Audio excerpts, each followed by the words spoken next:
Congratulations. आप सभी का बहुत बहुत स्वागत है। स्टूडेंट्स, आप लोगों ने कमेंट किया था, सर मुझे सिर्फ आपका ही समझ में आता है, सिर्फ आपका ही। मुझे बहुत अच्छा लगता है जब आप समझाते हैं सर, जहाँ डायरेक्ट माइंड के अंदर जाता है, क्या निकलने वाला तो कोई बात ही नहीं होता है। सर प्लीज आप खुद से समझा। मैंने कितना बार बोला, यूट्यूब में बहुत सारे चैनल हैं, वहां से पढ़िए। मेरे पास टाइम नहीं है, मैं नहीं बना पाऊंगा। यार फिर भी नहीं मान रहे हो। नहीं sir, please sir, please sir, please sir. तो चलो, जब आप इतना जिद कर ही रहे हो तो चलिए स्टार्ट करते हैं इसे। और चैनल में न्यू तो चैनल को सब्सक्राइब जरूर कीजिए, बेल आइकन को दबा लीजिए। आप न्यू स्टूडेंट हो, न्यू आए हो मेरे चैनल में, तो आपको अभी पता नहीं होगा प्रेम सर क्या है नहीं है। आप कुछ दिन रुको, चेक करो, पढ़ो, तभी पता चलेगा। और इस वीडियो को पूरा देखना, समझ में आएगा। ये संभारण प्रबंधन का जो आपका ये है बीपीएस 184, बीपीएस 184 आपका कोड है। संभारण प्रबंधन ये क्या है समझना है। कुछ लोग तो भैया संभारण का मतलब ही नहीं समझता। कुछ स्टूडेंट ऐसे संभारण होता क्या है भगवान समझ नहीं आता, दिमाग के अंदर बैठता नहीं। क्या या नया चीज है यार, क्या है क्या समझो, कहाँ से समझो क्या यार है। हम है ना, मैं हूं ना, मैं समझाऊंगा। ये संभारण क्या है समझ में आ जाएगा, पूरी तरह से समझ में आएगा। अगर ये बुक का ये चीज अगर नहीं समझा ना बेटा, उसके बाद खेला खत्म है। तब तो कुछ ही समझ में नहीं आएगा।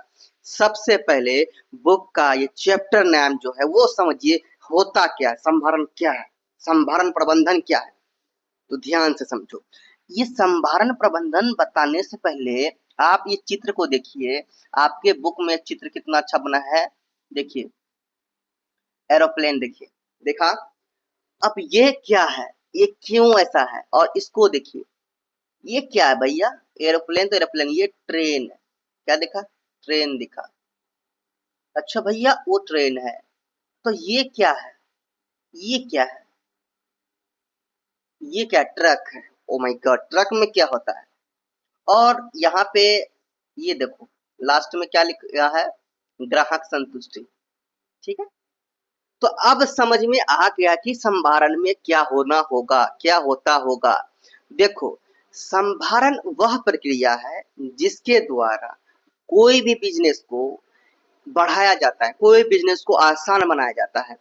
जब कोई बिजनेस बिजनेस के लिए एक जगह से दूसरे जगह कच्चे मालों को लेके जाता है ताकि वो बिजनेस को आगे बढ़ा पाए। कच्चे मालों को, जैसे कि बिजनेस के लिए मान के चलो, आप इंग्लैंड से, आप यूरोप से, आप चीन से, आप चाइना से, क्या कहते हैं, आप अमेरिका से कोई माल को मंगा रहे हो जो हमारे देश में नहीं है। हमारे देश को चलाने के लिए परिवहन के द्वारा, एरोप्लेन के द्वारा, ट्रेन के द्वारा, ट्रक के द्वारा एक जगह से दूसरी जगह सामान ले जाया जाता है, ले आया जाता है।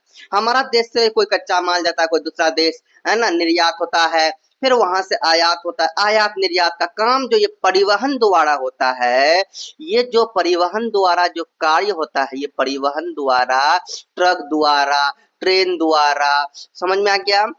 ये जो भी एरोप्लेन द्वारा, टैक्सी द्वारा, वही बस द्वारा, जो भी द्वारा परिवहन का कोई भी काम होता है, कोई माल को एक जगह दूसरी जगह लेके जाया जाता है, वही संभारण कहलाता है। अंडरस्टैंड, समझ में आ गया होगा, मजा आ गया होगा। संभारण क्या है, जब कोई भी कच्चे माल एक जगह से दूसरी जगह जाता है बिजनेस के लिए, है ना, व्यवसाय के लिए, पैसा अर्जित करने के लिए, धन कमाने के लिए, तो यही आपका क्रिया जो है संभारण कहलाता है। समझ में आ गया।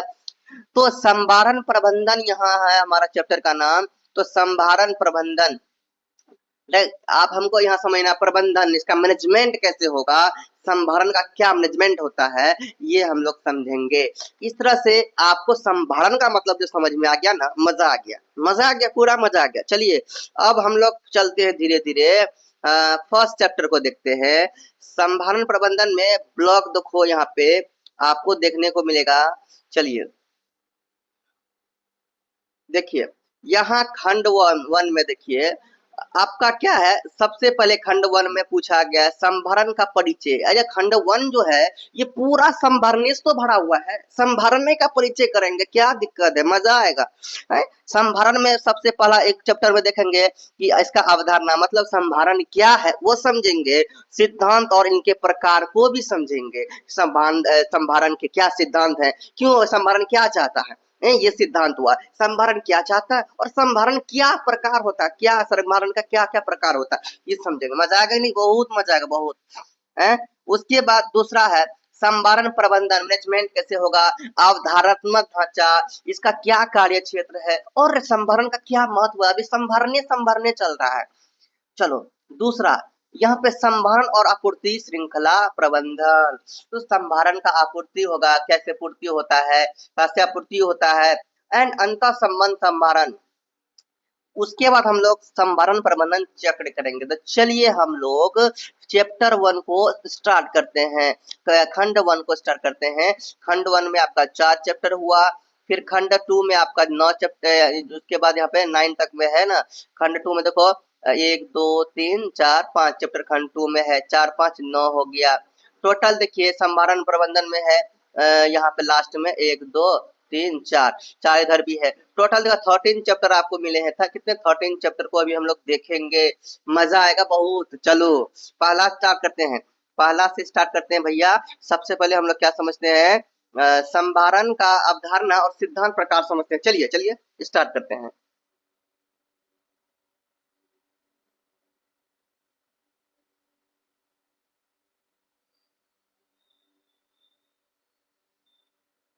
सो स्टूडेंट्स, ये आपका चैप्टर आ चुका है, चैप्टर 1 संभारण, अवधारणा, सिद्धांत और प्रकार। तो देखिए हमको टेंशन की कोई जरूरत नहीं है। जैसा हमको कहा, हम संभारण जब समझ गए तो हमारे लिए कोई भी बड़ी बात है, कुछ भी बड़ी बात है ही नहीं। तो यहाँ पे संभारण में यहाँ पे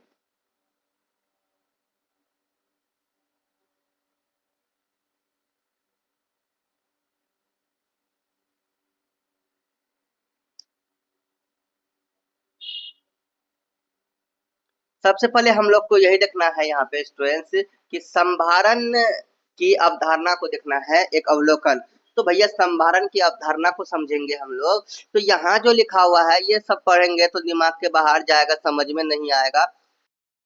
इसको रीड किया जाए। संभारण के अंग्रेजी शब्द लॉजिस्टिक की व्युत्पत्ति ग्रीक शब्द लोजो से हुई है, जो ऑर्डर को निरूपित करता है, और फ्रेंच शब्द लोगर से हुई क्या करता है, लोगर शब्द का जिसका अर्थ होता है सैन्य गतिविधि, आपूर्ति, सम्मेलन, युद्ध,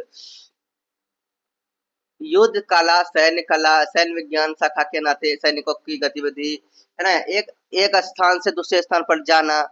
तो ये संभारण का ही परिभाषा में एक स्थान से दूसरे स्थान जाना, आपूर्ति रख रखाव के संबंध है। संभारण की उत्पत्ति का स्वरूप से सैन्य से संबंधित है, क्योंकि सैनिकों को प्रावधानों, गोला बारूद एंड और ईंधन की पर्याप्त आपूर्ति को सुनिश्चित करने के लिए प्रयुक्त क्रियाविधि।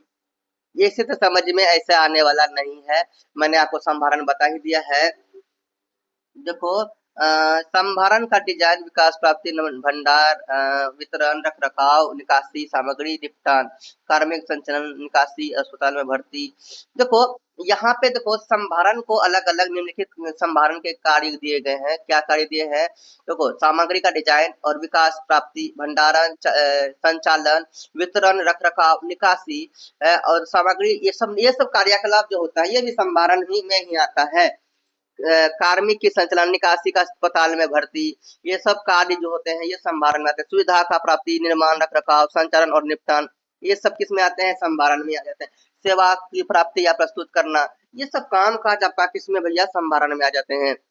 और यहाँ पे देखिए लिखा हुआ है संभारण का विकास।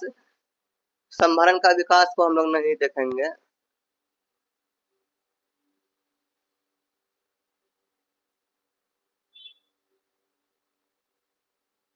यहाँ पे देखिए थोड़ा सा क्या लिखा हुआ है, सन 1980 के आसपास जब संभारण का विकास हुआ तब सामग्रियों की संचालन सहित संभारण प्रबंधन की कई नई अवधारणा को सुनिश्चित सहित महत्वपूर्ण माना जाने लगा। तो यहाँ पे संभारण को और भी अच्छा समझेंगे। सामग्री प्रबंधन, देखो क्या है भैया, संभारण है। सामग्री प्रबंधन, कोई भी सामान का प्रबंध करना। मान के चलो आप बिजनेस करोगे, आप मान लीजिए किराना स्टोर खोलोगे ना, किराना दुकान खोलोगे, ठीक है, किराना दुकान खोलोगे या फिर आप कॉस्मेटिक्स का शॉप खोलोगे या कुछ भी, तो उसके लिए सामान का तो जुटाना होगा, सामान का तो जुगाड़ करना होगा। तो ये सामान का जुगाड़ करना भी एक संभारण में ही आ जाता है। कच्चे माल, बहुत चीज आता है कच्चे माल में, जैसे कि मान लो कच्चे माल की अगर बात करूं, कच्चे माल में कच्चा तेल आ जाएगा, कपास आ जाएगा, कोयला हो जाएगा, प्लास्टिक, हवा, लोहा, अ, गेहूं, आटा।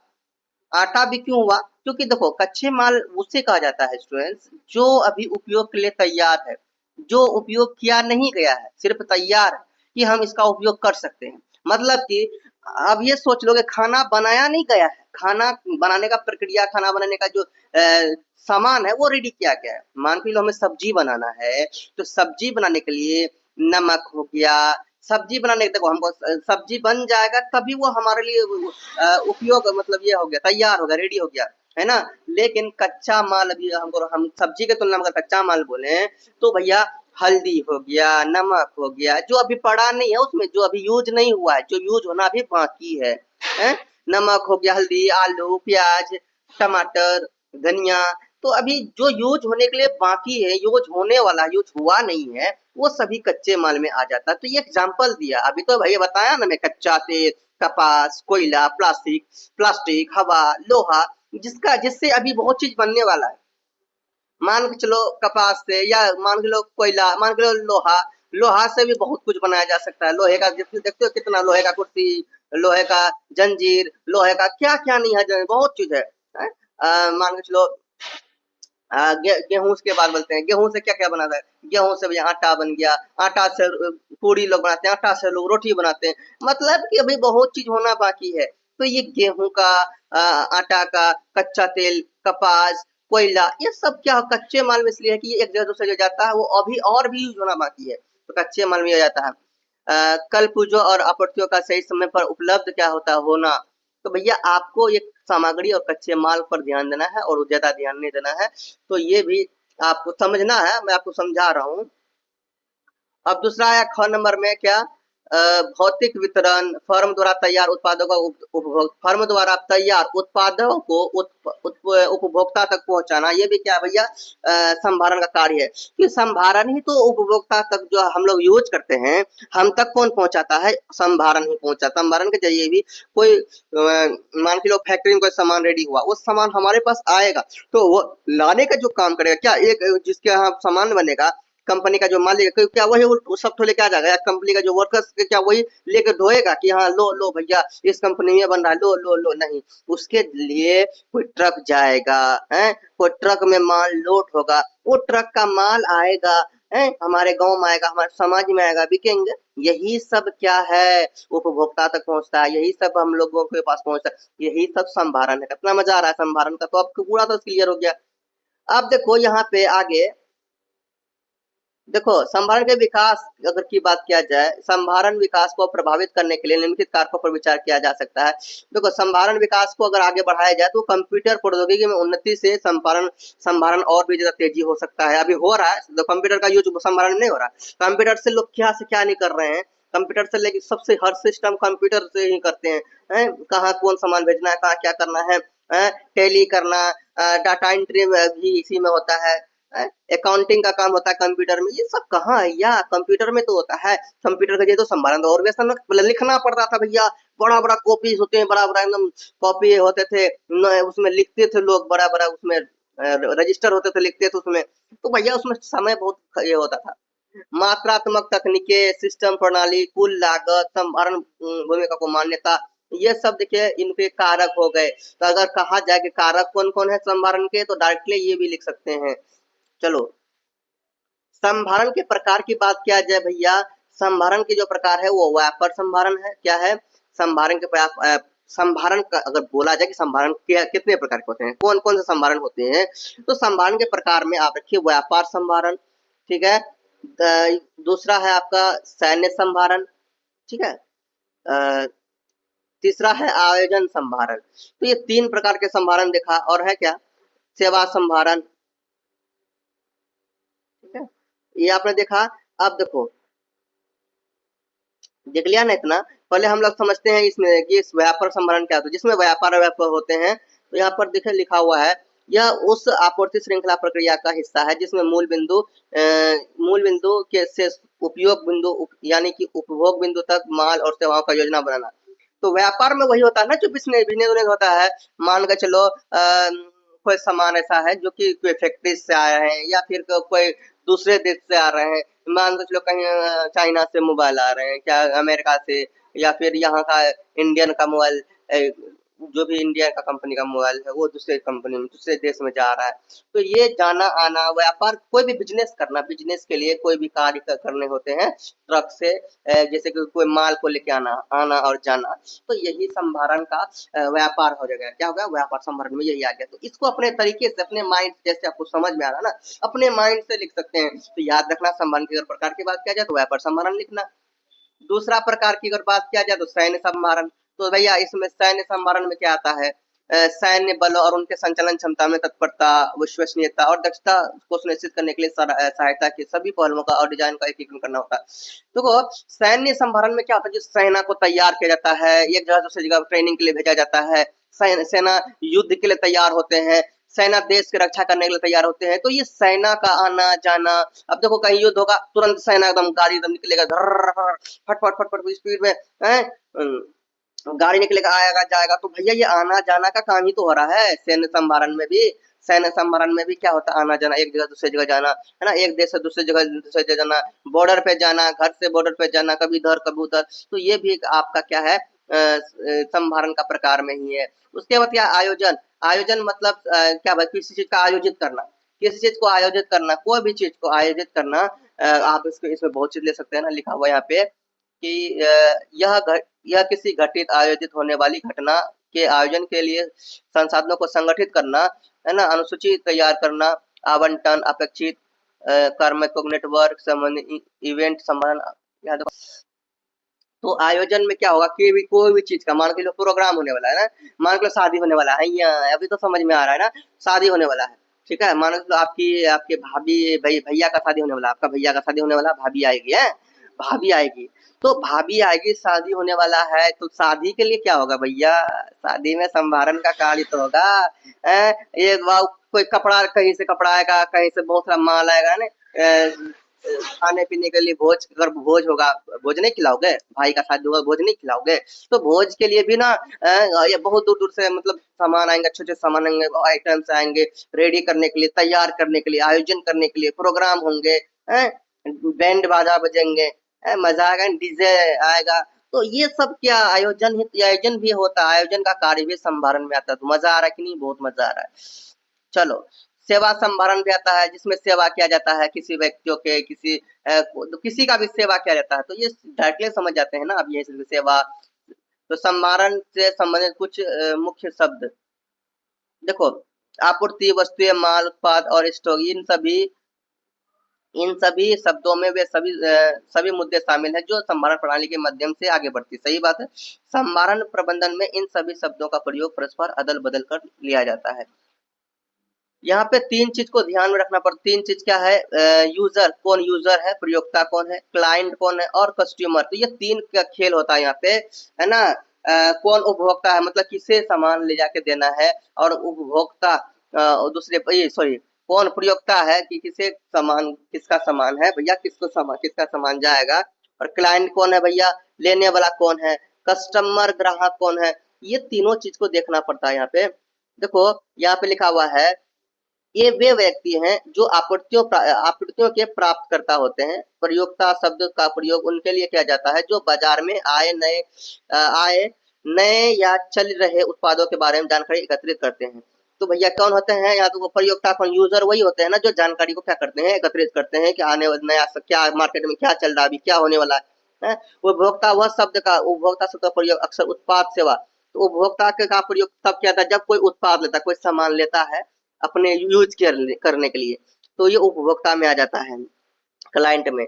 और किसी भी वाणिज्यिक व्यापार में जिन लोगों को सेवा या प्रदान की जाती है वो ग्राहक कहलाता है। जैसे सेवा कर, मान लो आपकी दुकान में कोई आएंगे कोई सामान लेने के लिए, तो सामान आप जो देंगे, जिसको देंगे वही कस्टमर तो कहलाएगा। ये सब आप लोग पहले से जानते हैं, तो ये ध्यान रखिए, है ना।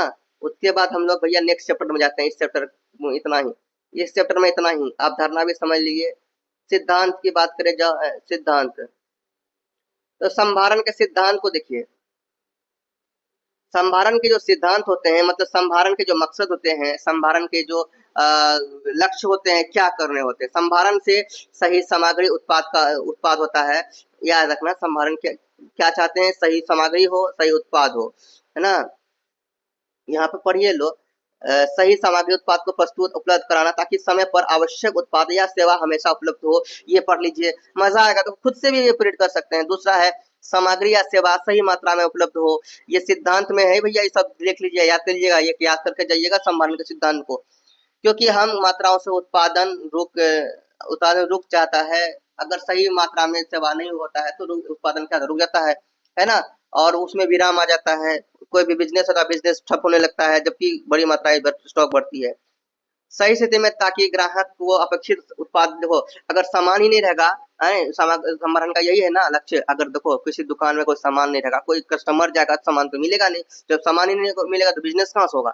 तो ये सब। तीसरा है, सही समय पर, यहाँ पर देखो आप लोग ना क्या करोगे, इसे पढ़ लो क्योंकि कोई बड़ी बात नहीं है। सिद्धांत सही समय पर यानी सुनिश्चित करना ग्राहक को अपेक्षित समय पर उपलब्ध किया जाए सेवा, सही लागत पर सामान दिया जाए ताकि ग्राहक खुश हो, सही ग्राहक को सही ग्राहक को ये आकर्षित किया जाए। सही सामान बेचेंगे तो क्या होगा, संभारण का क्या क्या लक्ष्य, अगर सही सामान बेचेंगे, अच्छा माल देंगे तो ग्राहक हमसे खुश रहेंगे और ग्राहक हमारा सही सामान लेना पसंद करेंगे। तो ये सब सिद्धांत होते हैं। अब हम लोग नेक्स्ट चैप्टर में जाते हैं, चलिए।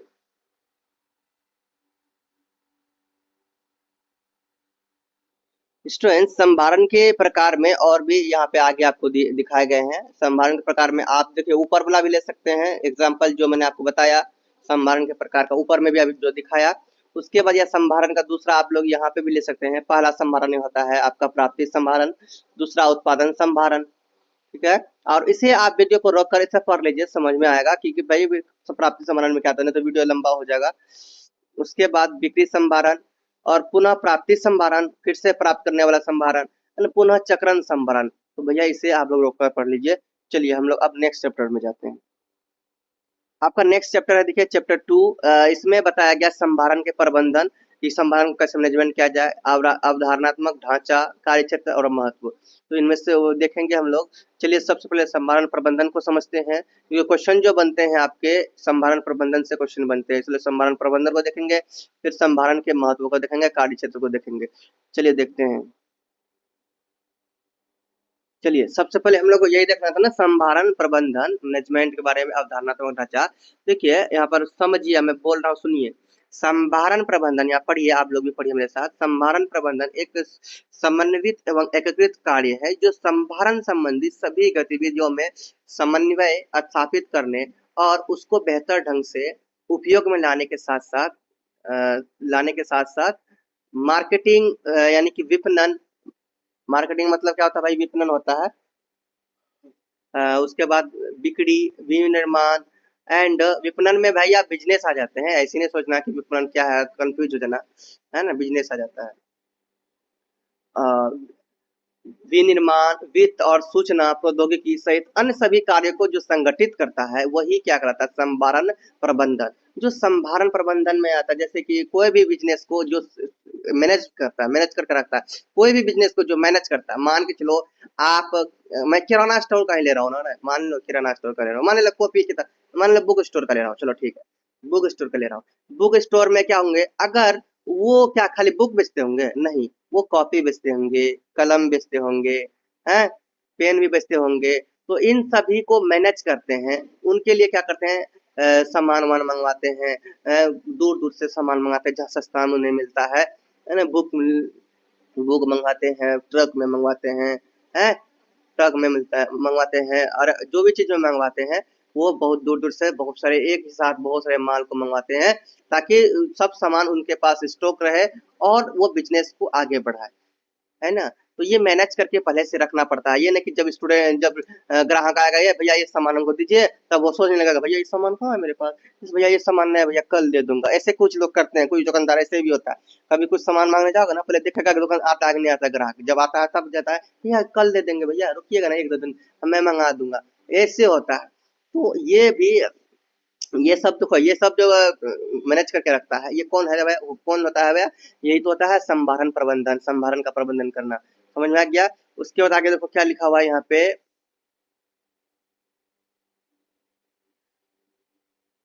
यहाँ पे लिखा हुआ है संभारण प्रबंधन गतिविधियों में भीतरी या प्रतिस्रोत और बहिर्गामी परिवहन प्रबंधन, बेड़ा प्रबंधन, भंडारण सामग्री प्रबंधन, ऑर्डर की पूर्ति, संभारण नेटवर्क डिजाइन, वस्तु माल सूची प्रबंधन, मांग योजना, तृतीय पक्ष संभारण सेवा, ये सब क्या है, ये शामिल है। देखो यहाँ पे लिखा हुआ है, आपको मैंने समझा दिया ना कि जो भी कार्य को हैंडल करता है, कोई जो भी कार्य को मैनेज करने के लिए जो काम करता है, मैनेज करने के लिए, दुकान को चलाने के लिए जो मैनेजमेंट करता है, वही तो संभारण प्रबंधन होता है मैनेज करके रखता है वो भी दुकान को चलाने के लिए। तो तृतीय पक्ष में क्या आता है, देखो तृतीय पक्ष संभारण प्रदाताओं में प्रदाताओं में माल अग्रेसक जैसे कि कोरियर, तो कोरियर वोरियर जो होता है वो किस में आ जाता है, कोरियर वोरियर करवाना जो होता है वो आता है आपका संभारण के ही तृतीय पक्ष में, किस में आता है भैया, तृतीय में आ जाता है, तृतीय पक्ष में आ जाता है, ठीक है। कोरियर कंपनियां और अन्य ऐसी कंपनियां सम्मिलित है जो ठेके के संभारण और परिवहन सेवाओं को एकीकृत व प्रदान करती है।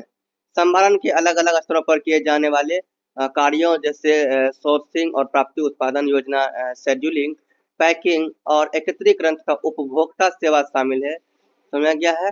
तो ये भैया संभारण के प्रबंधन होते हैं। संभारण के प्रबंधन समझ में आ गया। अब देखिए संभारण की विशिष्ट श्रृंखला, ये नहीं पढ़ेंगे हम लोग।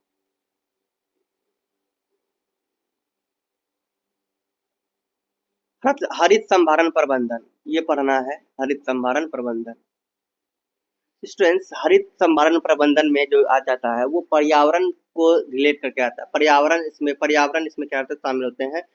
हरित नाम भी सुनते हैं ना, हरित संभारण प्रबंधन। तो हरित संभारण प्रबंधन में पर्यावरण को ध्यान में रखकर भी कोई काम किया जाता है, मतलब ऐसा कार्य किया जाता है इसमें जिससे पर्यावरण का कोई नुकसान ना हो।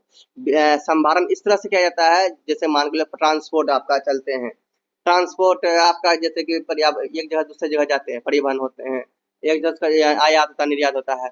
उसमें से जो कार्य होते हैं, जो कार्य करते हैं ट्रक, ये क्या कहते हैं, ट्रेन, तो इससे क्या जितना ज्यादा साफ सुथरा रखना कोशिश किया जाए उतना ज्यादा अच्छा है, ताकि आपका पर्यावरण में कुछ ना हो। तो यहाँ पर देखिए लिखा हुआ है, हरित संभारण में संगठनों की संभारण संबंधी गतिविधियों और क्रियाकलापों के फलस्वरूप पड़ने वाले क्या है, पारिस्थितिक प्रभाव, है ना, ऐसा मतलब ऐसा संभारण हो जिसमें कोई किसी को भी कोई नुकसान ना हो।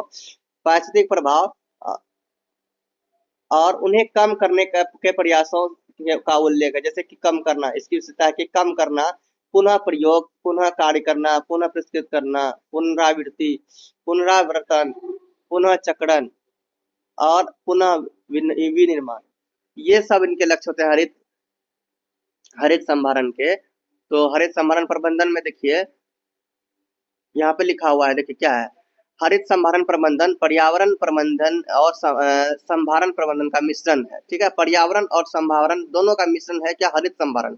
हरित संभारण क्या है, पर्यावरण संभारण और पर्यावरणीय प्रबंधन और संभारण प्रबंधन दोनों इसमें मिश्रित है, मिश्र है, ठीक है, मिश्रण है इनका। एंड यह उत्पादन डिजाइन के उस बहु दृष्टिकोण पर ध्यान केंद्रित करता है जो पर्यावरण जोखिम प्रबंधन, व्यावसायिक स्वास्थ्य और सुरक्षा, सामग्रियों विवेकशील प्रयोग, बर्बादी को कम करना जैसे मुद्दों को रखता है। अब उदाहरण के लिए लिया जाए, उदाहरण के लिए यहाँ पे दिया गया है, किसी संगठन अपनी आपूर्तियों को के संचालन में परिवहन से होने वाले उत्सर्जन और ऊर्जा खपत कम करने के लिए विद्युत चलित वाहनों का प्रयोग करके हरित संभारण को अनुकूलित करता है। तो भैया हरित संभारण का ये ही लक्ष्य होता है कि ऐसा कार्य करो, ऐसे संभारण करो, ऐसे कोई भी सामान को ये करो, ऐसे प्रबंधन करो, ऐसे मैनेजमेंट करो जिससे पर्यावरण को कोई भी नुकसान ना पहुंचे।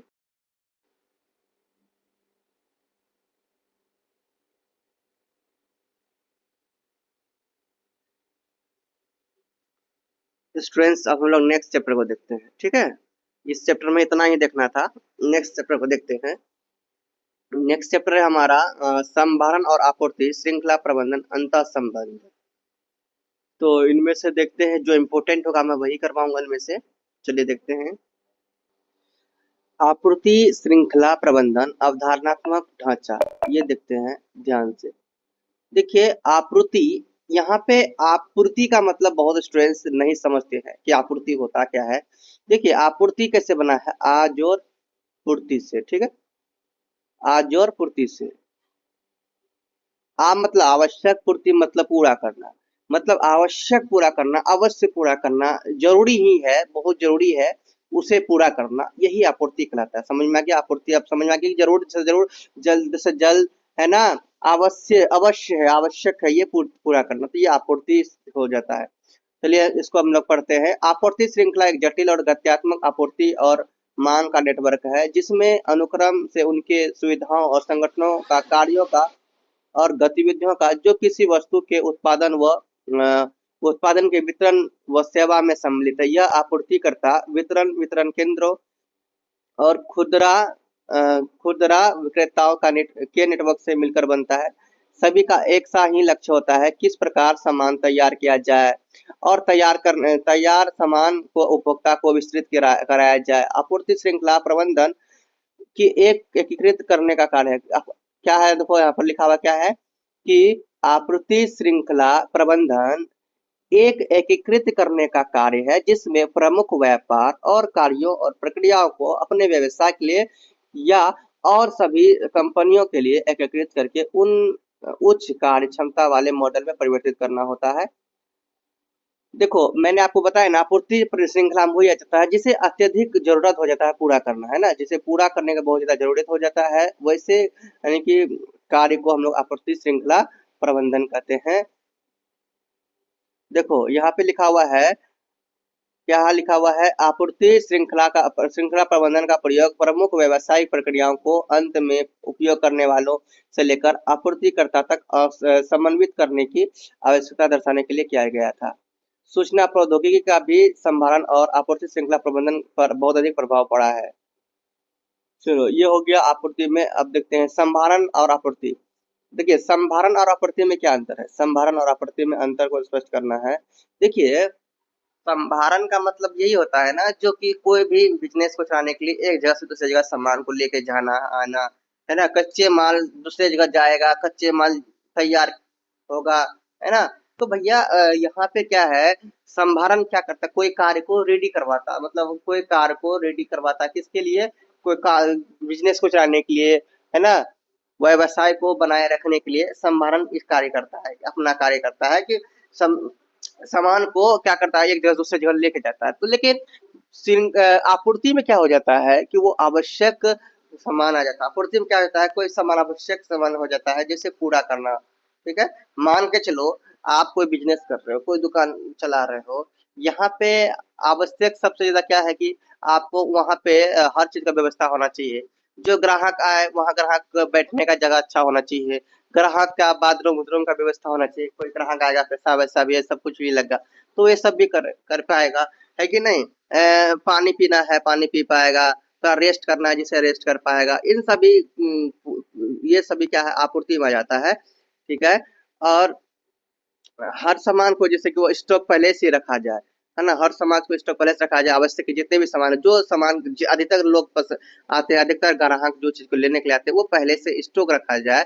तो ये रखा हुआ सा सामान है, रखने का ये प्रबंधन है, तो यही आपूर्ति श्रृंखला में आ जाता है। संभारण में ये क्रिया होता है कि एक जगह दूसरी जगह सामान लेके जाता है ना, प्रबंधन के मतलब सामान लिया जाता है प्रबंध के लिए। यहाँ पे सभी प्रबंधन ही तो बात है ना, प्रबंधन मैनेजमेंट का ही तो बात है। तो संभारण में वही होता है, एक जगह दूसरी जगह सामान को मैनेज करने के लिए लिया जाता है ना, मैनेज करने के लिए एक जगह दूसरी जगह सामान को लेकर जाना आना। आपूर्ति में की आवश्यक चीजों की क्या करना, पूर्ति करना हो जाता है। चलो यहाँ पे अब अपने तरीके से थोड़ा सा बुक में पढ़ लेते हैं क्या होता है, क्या समझ में आता है। देखिए वैश्वीकरण के प्रभाव ने संभारण की रणनीतियों की आवश्यकता के ऊपर ध्यान आकर्षित किया, ताकि वैश्वीकरण समझते होगा, विश्व से कनेक्टेड जो बिजनेस चलते हैं, है ना, विश्व से जो एक देश से दूसरे देश कोई बिजनेस जाता है आता है ना, इस वही होता है वैश्वीकरण। तो वैश्वीकरण क्या करते हैं, फिर से पढ़ूं, वैश्वीकरण के प्रभाव ने संभारण की रणनीतियों की आवश्यकता के ऊपर ध्यान आकर्षित किया, ताकि विभिन्न वस्तुओं के विभिन्न देशों में फैले हुए जटिल नेटवर्कों के साथ काम किया जा सके। संभारण और आपूर्ति श्रृंखला प्रबंधन में अंतर है। संभारण आपूर्ति श्रृंखला श्रृंखला प्रक्रिया का वह भाग है जो योजना बनाता है। जो देखो यहाँ पे संभारण और आपूर्ति में अंतर बताया है। देखो क्या कर रहा है, संभारण आपूर्ति श्रृंखला का प्रक्रिया का वह भाग है। आपूर्ति श्रृंखला का भी यही भाग है, क्योंकि देखिए कोई संभारण जब नहीं होगा तो आपूर्ति तो होगा ही नहीं। संभारण होगा तभी तो आवश्यक चीजों का पूर्ति होगा। संभारण कोई भी चीज को लाके वहां पे रेडी कर देता है, और आपूर्ति में क्या होता है कि वो चीज को देता है। वो बैठले बैठले काम होता है। संभारण में भैया एक जगह दूसरी जगह जाना पड़ता है। तो यहाँ क्या करता है, वह भाग है जो कि योजना बनाता है, उसे कार्यान्वित करता है और उपभोक्ता की मांगों को क्या करता है, पूरा करता है। जैसे मैंने आपको बताया, उसकी दक्षता, प्रभावी प्रवाह, वस्तुओं का भंडारण, है ना, सेवाएं तथा उद्गम स्थान और उपभोग के बीच की संबंधित सूचनाओं का नियंत्रण करता है। तो ये आपका क्या होता है, ये सब चीज जो प्रबंधन करके रखता है, वस्तुओं का भंडार करता है। वस्तुओं का भंडार करने का काम तो भैया यही ना करता है। तो ये आपका संभारण पूर्ति में आ जाता है। इसमें आता है भैया, संभारण में आ जाता है। अब देखो यहाँ पे बताया गया है क्या, आपूर्ति। आपूर्ति श्रृंखला प्रबंधन पारंपरिक क्या है, पारंपरिक व्यावसायिक कार्यों का एक कंपनी है के अंदर या पूरे आपूर्ति श्रृंखला के अंतर्गत आने वाले वास्तविक कार्यों का व्यवस्थित रणनीतिक समन्वय है। देखिए अपने तरीके से हमने जो समझाया भैया वही है। इसमें जो भी पढ़ेंगे आपको वही मिलेगा, लेकिन हम अपने तरीके से हमने आपको बताया, ये समझ में आ गया होगा कि क्या है। ठीक है, संभारण और HCM, इसे हम लोग नहीं देखेंगे। क्या है, आपूर्ति श्रृंखला प्रबंधन गतिविधियां और प्रक्रियाएं। आपूर्ति श्रृंखला प्रबंधन के अंतर्गत गतिविधियां आती है जो आपस में कई एक दूसरे से संबंधित भी हो सकती है और नहीं भी। इसके मुख्य भाग है क्या, नियोजन। गतिविधियां में नियोजन क्या आया, अपने उत्पाद और सेवाओं से उपभोक्ता की आवश्यकताओं को क्या करता है, पूरा करके उन्हें संतुष्टि प्रदान करने के लिए नियोजन आपूर्ति श्रृंखला को महत्वपूर्ण भाग, आपूर्ति श्रृंखला का महत्वपूर्ण भाग है ना। है ना, वही सब बात है भैया, वही सब बात है। तो यहाँ पर देखिए आपूर्ति श्रृंखला में ही आ जाता है। तो आपूर्ति श्रृंखला प्रबंधन की अगर गतिविधियां की बात किया जाए, तो मैंने आपूर्ति बताया ना, आपूर्ति क्या होता है, आपूर्ति होता है आवश्यक चीजों का पूर्ति करना। तो आपूर्ति श्रृंखला प्रबंधन में आपको गतिविधियां और प्रक्रियाएं, गतिविधियां में अगर बात किया जाए तो गतिविधियां में आपका यहाँ तो ये क्या है, गतिविधियां का एक भाग है। क्या है, गतिविधियां में अगर बोला जाए आपको एग्जाम में, तो भैया वो नियोजन है, सूचना है, स्रोत है। ये सब आप लोग ना रोक रोक के वीडियो को पढ़िए। उत्पादन है, डिलीवरी है, वस्तुओं की वापसी है। वो ये गतिविधियां होता है संभारण में आपूर्ति की। ठीक है, उसके बाद भैया पर उसके आपूर्ति के बाद क्या है, यहाँ पे प्रक्रिया है। प्रक्रिया में देखो क्या क्या आ जाता है, उपभोक्ता संबंधन प्रबंधन आता है, उपभोक्ता सेवा प्रबंधन आता है, आपूर्तिकर्ता संबंध प्रबंधन आता है। ये सब भैया आपके देखो ये उसके बाद देखो क्या है, यहाँ पे विनिर्माण प्रवाह प्रबंधन आ जाता है, मांग प्रबंधन आ जाता है, ऑर्डर पूर्ति हो, ये प्रक्रिया होता है। ठीक है, ये क्या होता है भैया, ये प्रक्रिया होता है। प्रक्रिया में आता है ये, और गतिविधियां में हो जाता है। तो दोनों अलग अलग है थोड़ा सा। उत्पाद का विकास और वापसी प्रबंधन। तो इस तरह से इस चैप्टर में इतना ही पढ़ना था। हम लोग अब नेक्स्ट चैप्टर में जाते हैं। नेक्स्ट चैप्टर है स्टूडेंट्स आपका संभारण प्रबंधन चक्र।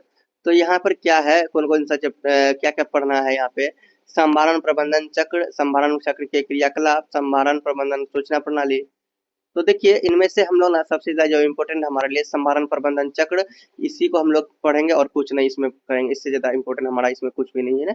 संभारण प्रबंधन चक्र को देखते हैं, चलिए।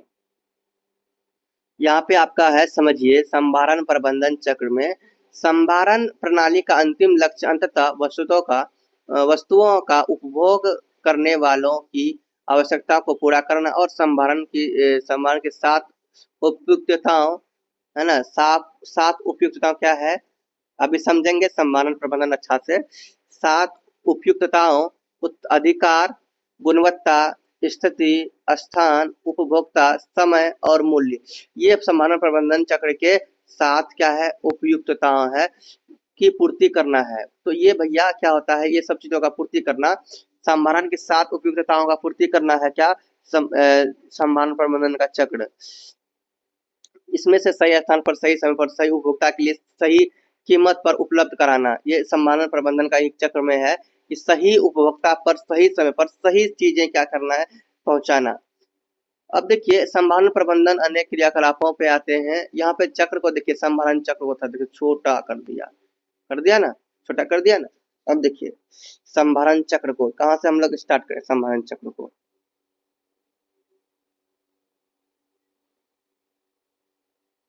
देखिए स्टूडेंट्स, ये जो लिया जाता है इसका चक्र देखो, चक्र को समझने के लिए आपको सबसे पहले ना इसमें से ये समझना है इसका चक्र कैसे काम करता है। उपभोक्ता की मांग की आपूर्ति, जब उपभोक्ता की मांग की आपूर्ति होती है यानी आवश्यक चीजों की मांग हो जाती है, आपूर्ति मैंने समझाया ना कि आवश्यक चीजें, आवश्यक पूर्ति, तो मांग हो जाती है तो गुणवत्ता निगरानी होती है, उत्पाद का चयन होता है।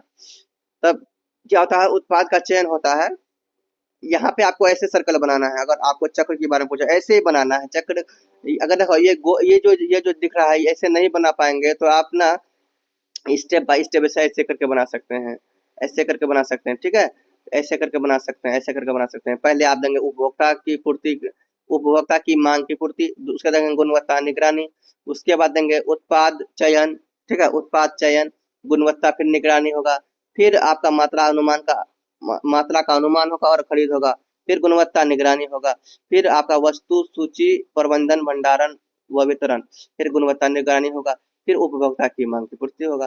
तो ये आपका चक्र है, इसे चक्र चलता है। तो यहाँ पे आगे देखो बताया गया है, यहाँ देखो बताया गया ना, क्या बताया गया है इसका चक्र में, उपभोक्ता की मांग पूर्ति होना, उत्पाद की चयन होना, यानी कि तो उपभोक्ता की मांग पूर्ति में कौन आता है, सही स्थान हो, सही समय, सही स्थान समय तथा मूल्य। तो ये उपभोक्ता की मांग पूर्ति होता है कि भैया जहां मैं चाहूँ मेरा जगह सही, ज्यादा दूर ना हो, सही समय पर मेरा सही स्थान पर मेरा सामान मिल जाए, सही समय पर, ज्यादा मूल्य भी खर्च ना हो, ये सब चीज देखा जाता है प्रबंधन चक्र में। उत्पाद का चयन, सही वस्तु है कि नहीं है, ये भी आपको संभारण प्रबंधन के चक्र में आ जाता है। कोई भी अगर कोई वस्तु को चुनाव करेगा तो वो जो अच्छा रहेगा तभी तो चुनाव करेगा। पूर्वानुमान और प्राप्ति, सही मात्रा और मूल्य की चुनाव करता है। वस्तु और प्रबंधन और वितरण, सही स्थान समय और मूल्य। निर्णय लेने के लिए सूचना की उपलब्धि और गुणवत्ता आश्वासन और निगरानी। तो भैया ये आपके संभारण प्रबंधन चक्र है, तो ये चक्र को याद कर लीजिएगा, ठीक है। चलिए अब नेक्स्ट है आपका संभारण प्रबंधन के चक्र के क्रियाकलाप। तो इनमें से और भी कुछ नहीं, और कुछ भी नहीं करना है हमको, संभारण प्रबंधन चक्र सिर्फ पढ़ना था। चलिए हम लोग नेक्स्ट चैप्टर जाते हैं। नेक्स्ट चैप्टर हमारा ये नहीं है, नेक्स्ट चैप्टर है हमारा, समझ लो नेक्स्ट चैप्टर जो है वो खंड 2 है, ठीक है। अब लोग चलिए हम लोग खंड 2 में जाते हैं। स्टूडेंट्स ये खंड 2 का ही पार्ट है, खंड 2 का ही चैप्टर देख सकते हैं, सामग्री की प्राप्ति और वस्तु सूची नियंत्रण। तो इसे भी हम लोग देखते हैं। देखो खंड 2 भी हम लोग ये देख लेते हैं, खंड 2 में क्या था। खंड 2 में था संभारण प्रबंधन और घटक, संभारण प्रबंधन घटक। तो इनमें से हम लोग सबसे पहले पढ़ेंगे सामग्री की प्राप्ति और वस्तु सूची नियंत्रण, दूसरा पढ़ेंगे सामग्री हैंडलिंग और पैकेजिंग, तीसरा पढ़ेंगे परिवहन भंडारण और परिवहन भांडागारण, उसके बाद भंडारण, उसके बाद सूचना निगरानी, फिर इसमें देखेंगे सूचना संभारण सूचना प्रणाली, ये सब देखेंगे। चलिए हम लोग सबसे पहले तो यही देख रहे थे, है ना, सामग्री की प्राप्ति और वस्तु सूची नियंत्रण।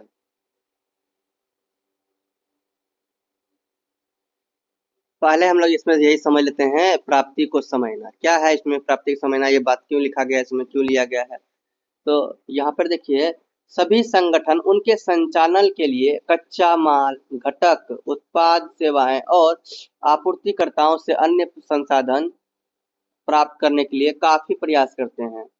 एक आपूर्ति श्रृंखला में प्रत्येक संगठन ऊर्ध्वाधर आपूर्तिकर्ताओं से सामग्री खरीदता है, उसमें मूल्य जोड़ता है और उन्हें अनुप्रवाह ग्राहकों को बेचता है। जैसे प्रत्येक संगठन बदले में सामान खरीदता और बेचता है, सामग्री पूर्ति आपूर्ति श्रृंखला से गुजरती है। वह ट्रिगर जो प्राप्ति के लिए प्रत्येक कार्यवाही को सक्रिय करता है और वह संगठन द्वारा आपूर्तिकर्ता को भेजा गया एक संदेश होता है कि हम शर्तें सहमत हो गए, अब हमें सामग्री भेजें। देखो यहाँ पे प्राप्ति को समझना, मान के चलो यहाँ इसको ना एक एग्जाम्पल समझते हैं। मान के चलो आप कोई सामान को सजेस्ट किए हैं, ठीक है, कोई सामान को सजेस्ट किए हैं आप, फ्लिपकार्ट में कोई सामान ऑर्डर किए, ठीक है, ऑर्डर किए, कोई सामान को सजेस्ट किए, वो संभालन के जरिए आया, और मतलब कि एक जस्ट उससे जगह ही आना ना, ये थोड़ा ना कि आप अपने घर के पास में ये कर दिए। तो घर के पास में अगर आप ऑर्डर करेंगे तो वो तो भैया आप खुद से जाके घर के पास में दे सकते हैं, ऑर्डर करने की क्या जरूरत है। आप फ्लिपकार्ट में ऑर्डर किए उस सामान को, वो सामान ऑर्डर किए, वो सामान लेके आ गया कुरियर, ये वाला, ठीक है, डिलीवरी बॉय जो है, डिलीवरी बॉय, तो डिलीवरी बॉय लेके आ गया आपका सामान। अब वो सामान आप प्राप्त किए, अब प्राप्त करने के बाद आपको संतुष्टि नहीं मिलेगा, आपको संतुष्टि मिलेगा तभी तो आप समझ पाएंगे। जब प्राप्ति को, जब तक सेटिस्फेक्शन नहीं मिल जाता तब तक वो सामान आप नहीं यूज करेंगे। आप लेंगे सामान, खोलेंगे, देखेंगे, अगर संतुष्टि नहीं मिलेगा तो आप उसे क्या करेंगे, है ना, फिर से आप उसके चेंज करवा देंगे या फिर उसको घुमा देंगे, ठीक है, क्या करेंगे, घुमा देंगे, है ना, और डिलीवरी बॉय आएंगे, आपका सामान वापस लेके चले जाएंगे, है ना, तो वापस करवा देंगे आप, रिटर्न करवा देंगे जो सामान आपको पसंद नहीं आएगा। तो देखिए, यही होता है प्राप्ति को समझना। इसी तरह समझिए, जैसे यहाँ पे लिखा हुआ है, यहाँ पे प्राप्ति, यहाँ पे लिखा है प्राप्ति, तो माल और सेवाओं की पहचान करने और प्राप्त करने की प्रक्रिया होता है प्राप्ति, है ना। देखो क्या होता है, माल की पहचान करना, जैसे आपने जो माल ऑर्डर किया था क्या वो माल आया, जो आपने प्रोडक्ट ऑर्डर किया था क्या वो प्रोडक्ट सही है या नहीं है, तो ये पहचान करना प्राप्त करने का एक प्रक्रिया है। प्राप्त करने का क्या प्रक्रिया है, इसमें सोर्सिंग, खरीदारी शामिल और संभावित, है ना, संभावित आपूर्ति आपूर्तिकर्ताओं की पहचान से लेकर आपूर्तिकर्ताओं के उपयोगकर्ता या लाभार्थी का वितरण तक गतिविधियों को शामिल किया गया है। देखो ये अपने तरीके से समझाते थे, खरीदारी, जो खरीदेगा भैया उसको तो भैया सेटिस्फेक्शन मिलना चाहिए, नहीं तो फिर वो लेगा ही नहीं। सोर्सिंग, जब मात्र उपयुक्त आपूर्तिकर्ताओं का पहचान और उनके साथ काम करना है। देखो अगर वो सही सामान लेता है, सही माल देता है ना, अगर ग्राहक उनसे संतुष्ट होते हैं, जो कस्टमर है उनसे अगर संतुष्ट होते हैं, तो भैया वो एक सोर्स बन जाता है आना जाना का काम उनके साथ करने का, ठीक है, बार बार वो मंगाएंगे, है ना, बार बार वो ऑर्डर करेंगे, तो ये सब आपका एक सोर्स बन जाता है। यह माल, काम और सेवा प्राप्त करने के लिए एक प्रक्रिया होती है, प्राप्ति बनाम खरीदारी, इसे हम लोग देखेंगे ही नहीं।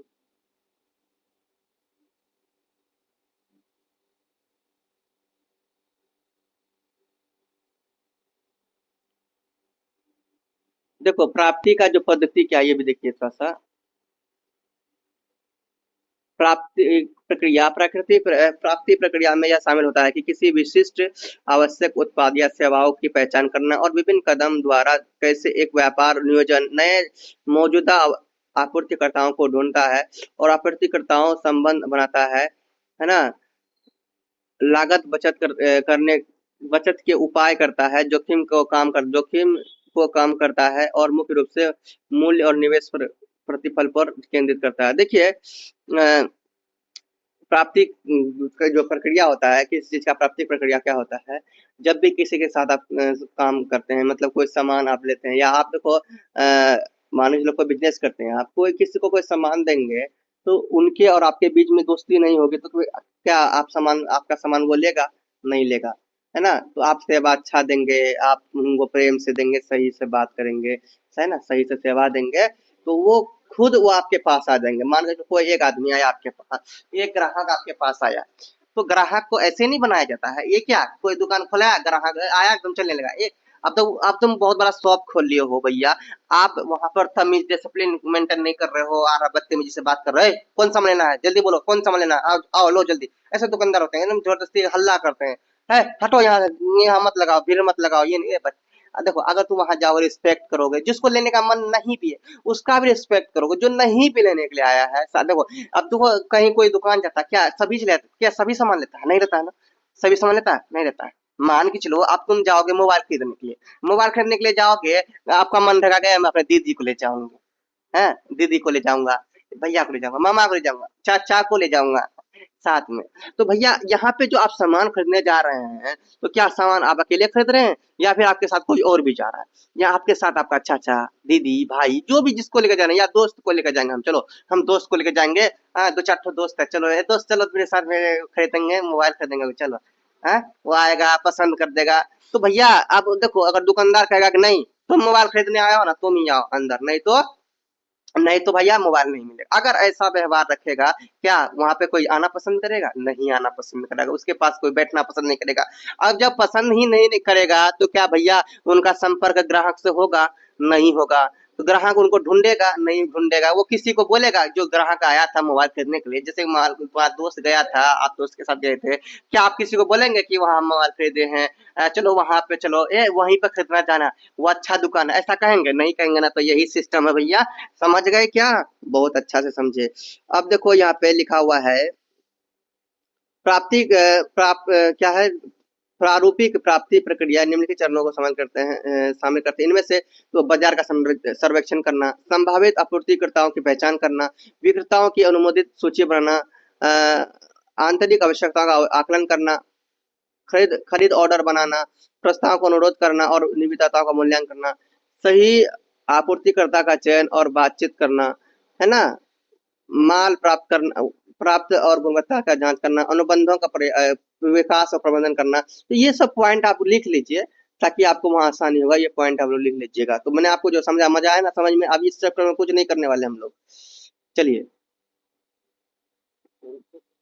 देखो यहाँ पे कुछ चरण देख, खरीदारी प्रक्रिया के चरण को देख लेना थोड़ा सा। क्या है खरीदारी प्रक्रिया के चरण? क्या है देखो, खरीद की मांग क्या होता है, प्रस्ताव का अनुरोध करना, आधिकारिक ऑर्डर भेजना, उत्पादों की और सेवाओं को प्राप्त करना, विस्तारित की गुणवत्ता की जांच करना और विक्रेताओं के भुगतान प्रदान करना। ये खरीदारी प्रक्रिया में आ जाता है।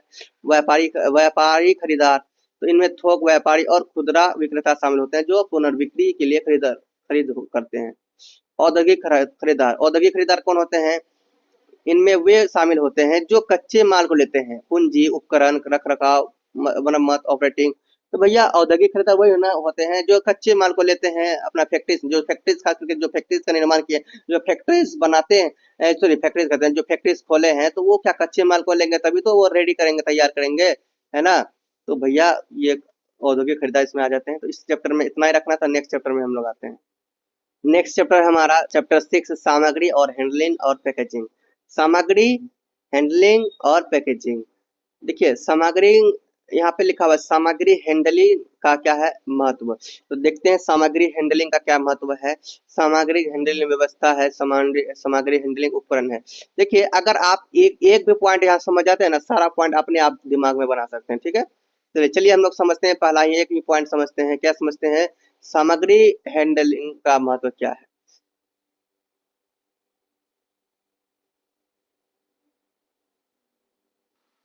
स्टूडेंट्स हम लोग अब समझते हैं सामग्री हैंडलिंग का महत्व क्या है। सामग्री हैंडलिंग महत्व क्या है? सामग्री सामग्री हैंडलिंग का महत्व क्या है, ध्यान समझिए। पहले तो इसे मैं अपने भाषा में, अपने विचारों से समझाता हूँ, अपने आप से समझाता हूँ, अपने माइंड से समझाता हूँ कि सामग्री हैंडलिंग का महत्व क्या है। देखो कोई भी कार्य जो हम लोग करते हैं, मान के चलो मैं एक ऐसा बिजनेस करता हूँ, मान के चलो क्या, बहुत बड़ा बिजनेसमैन हूँ मैं, बहुत बड़ा बिजनेसमैन हूँ। ठीक है, तो बिजनेस में कोई एग्जांपल भी लेना पड़ेगा ताकि सबको समझ में आए। मोबाइल का ही शॉप है, लो मोबाइल का ही शॉप है। ठीक है, मैं मोबाइल का शॉप खोला भैया, मैं मालिक हूँ, मैं ऑनर हूँ। मेरे पास हर कंपनी, जितने भी कंपनियां हैं, हर कंपनीज के नए नए मोबाइल्स हैं रखे हुए, बहुत बड़ा दुकान है मेरे पास। और वहां पे आते हैं कस्टमर्स, आते हैं सामान लेने के लिए, या कुछ भी, वहां पे बहुत सारे वर्कर मैंने लगा रखा है। 8-10 वर्कर्स हैं जो काम कर रहे हैं मिनिमम, छोटा छोटा बात में, मतलब ज्यादा नहीं, बड़ा भी नहीं बता रहा हूँ, है ना। मिनिमम 10-15 आपके वहां मेरे मेरे वर्कर्स हैं जो काम कर रहे हैं उस शॉप में। तो ये सामग्री हम अपना क्या करते हैं, उसे हैंडलिंग कर दिए हैं कि बेटा जो भी आए आपको चलाना है। किसी को मैनेजर बना दिए, किसी को ये अकाउंटिंग का काम करने के लिए बना दिए, है ना, किसी को सामान दिखाने उखाने के लिए बना दिए, किसी को माल लाने के लिए बना दिए। ये सामग्री हैंडलिंग तो होता है। अपना बिजनेस जो आपने खोला है वो किसी को दे रहे हैं चलाने के लिए, किसी को चलाने के लिए। आप तो हैं, आप तो ऑनर हैं, आप बस बैठे हुए हैं, आपका काम जो कर रहे हैं, आपका काम आपका मैनेजर कर रहे हैं, है ना, लेबर्स कर रहे हैं ना, वर्कर्स कर रहे हैं। ये जो सामग्री हैंडलिंग तो है जो कर्मचारी द्वारा किया जा रहा है, वर्कर के द्वारा किया जा रहा है। हम बैठे हुए हैं, हमारा काम हो रहा है, कोई कर रहा है भैया। यही सामग्री हैंडलिंग है। यही तो महत्व है कि हम इसमें सो सकते हैं चैन से, नींद, हम जहाँ चाहे जा सकते हैं, एंजॉय कर सकते हैं। हम जब मन होगा आएंगे, जब मन होगा नहीं आएंगे, मेरा मर्जी है, मेरा सामान है, मेरा बिजनेस है भैया। यही तो कहानी है। समझ में बहुत अच्छा सा रहा था। कितना अच्छा समझा रहा हूँ ना, कितना अच्छा समझा रहा हूँ ना। कमेंट करो भैया, समझ में आ रहा, मजा आ रहा तो कमेंट करो। अब थोड़ा पढ़ते हैं। देखिए, सामग्री हैंडलिंग विनिर्माण उद्योग के लिए अंगभूत है। यह एक मानव गतिविधि है जो अनादिकाल से की जा रही है, लेकिन अब यह सभी औद्योगिक गतिविधियों की एक महत्वपूर्ण और विशेष प्रक्रिया है। हालांकि यह हर एक उत्पादन कर्मचारी के कार्य में यह क्रिया शामिल होती है। बड़ी संख्या में लोग समर्पित, गतिशील और सामग्री मशीन प्रचारक के रूप में काम करते हैं। सामग्री हैंडलिंग उपकरण विभिन्न औद्योगिक समायोजन में वस्तुओं को स्थानांतरित करता है, जैसा कि निर्माण स्थल और आसपास गतिविधि, निर्माण सामग्री को ले जाना या बसों, ट्रेनों, हवाई जहाजों आदि पर सामान ले जाना है। जो प्रबंध है संभारण में, तो भैया संभारण में बुक है, तो संभारण में क्या होगा, कोई सामान को एक जगह दूसरी जगह लगा लेके जाना। हमको इसका सामान किसी को हैंडल कर दिए हैं कि भैया ये सामान ना आप वहां तक पहुंचा देना, ठीक है। कोई माल दे दिए हैं, गाड़ी में भर दिए हैं, ट्रक में, भैया ये सामान वहां से ले जाना चाहिए, दिल्ली के उस जगह से ले जाना चाहिए, मुंबई के उस जगह से ले जाना चाहिए, उस जगह लेके जाओ, उसको चाहिए, है ना, वहां से मेरा ऑर्डर आया, वहां सामान मेरा पहुंचा। भैया यही सब होता है सामग्री हैंडलिंग। ठीक है, समझ में आ रहा है क्या? बहुत अच्छा समझ में आ रहा है। इतना प्रेम सर समझा रहा है आपको जिसका कोई जवाब नहीं। कैसे कौन समझा इतना अच्छा से है? सामग्री हैंडलिंग की बुनियादी प्रक्रिया सबसे उपयुक्त सामग्री हैंडलिंग उपकरण का चयन करना है जो सुनिश्चित और सामग्री हैंडलिंग की आवश्यकताओं का पूरा कर सके। तो देखिए इसका क्या लक्ष्य होता है, देखिए इसका लक्ष्य समझिए कि कंपनी की परिचालन क्षमता में सुधार होता है, सामग्री की प्रवाह का बेहतर नियंत्रण सुनिश्चित करना, बेहतर सेवा वितरण के माध्यम से ग्राहकों के लिए बेहतर प्रतिक्रिया प्रदान करना और सामग्री हैंडलिंग से सुरक्षा का बढ़ावा देना। ठीक है, आपको समझ में आ गया ना? देखिए अब हम लोग क्या करेंगे, जो इम्पोर्टेंट टॉपिक्स में देख के ना रख के समझा दूंगा। ऐसे करूंगा ना ज्यादा समय हो जाएगा। ये ताकि सामग्री हैंडलिंग व्यवस्था क्या होता है उसी के अंदर होता है ना। देखो, हस्तचलित हैंडलिंग में अलग अलग क्या कहता है, विशिष्ट कंटेनर को स्थानांतरित करने के लिए क्या हस्तचलित तरीके से, जैसे कि उठाना, नीचे करना। अरे वही सब बात रे, जो वर्कर्स को रखे हैं, वही जो व्यवस्था रखे हैं कि भैया इस काम को करना है। कोई आया तो सामान दिखाना, मान लो कोई सामान किसी को हैंडलिंग कर दिए, तो उसके लिए एक व्यवस्था को भी भेजेंगे भैया। मान के चलो कोई ट्रक में कोई सामान को भेजे हैं आप, तो उसके लिए व्यवस्था भी होगा कि जो लेके जाएगा उसका ध्यान रखेगा, कहाँ कहाँ रुकेंगे, कहाँ खाएंगे, कहाँ पिएंगे, कहीं बैठेंगे, वहां भी रखना, मतलब उस चीज का व्यवस्था भी होना चाहिए उनका, है ना। क्या उसको पैसा दिया जाएगा, उसको सामान, जब सामान किसी का लेके जाओगे उसको पैसा दिया जाएगा, है कि जाओ भैया कहीं कोई जरूरत पड़ेगा तो वो भी कर लेना।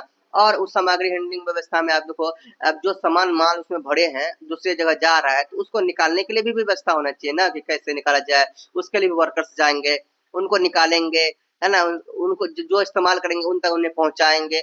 ये सब सामग्री हैंडलिंग व्यवस्था में आ जाता है। तो भैया इस चैप्टर में हम लोग इतना ही रखते हैं, हम लोग नेक्स्ट चैप्टर में देखते हैं अब क्या है।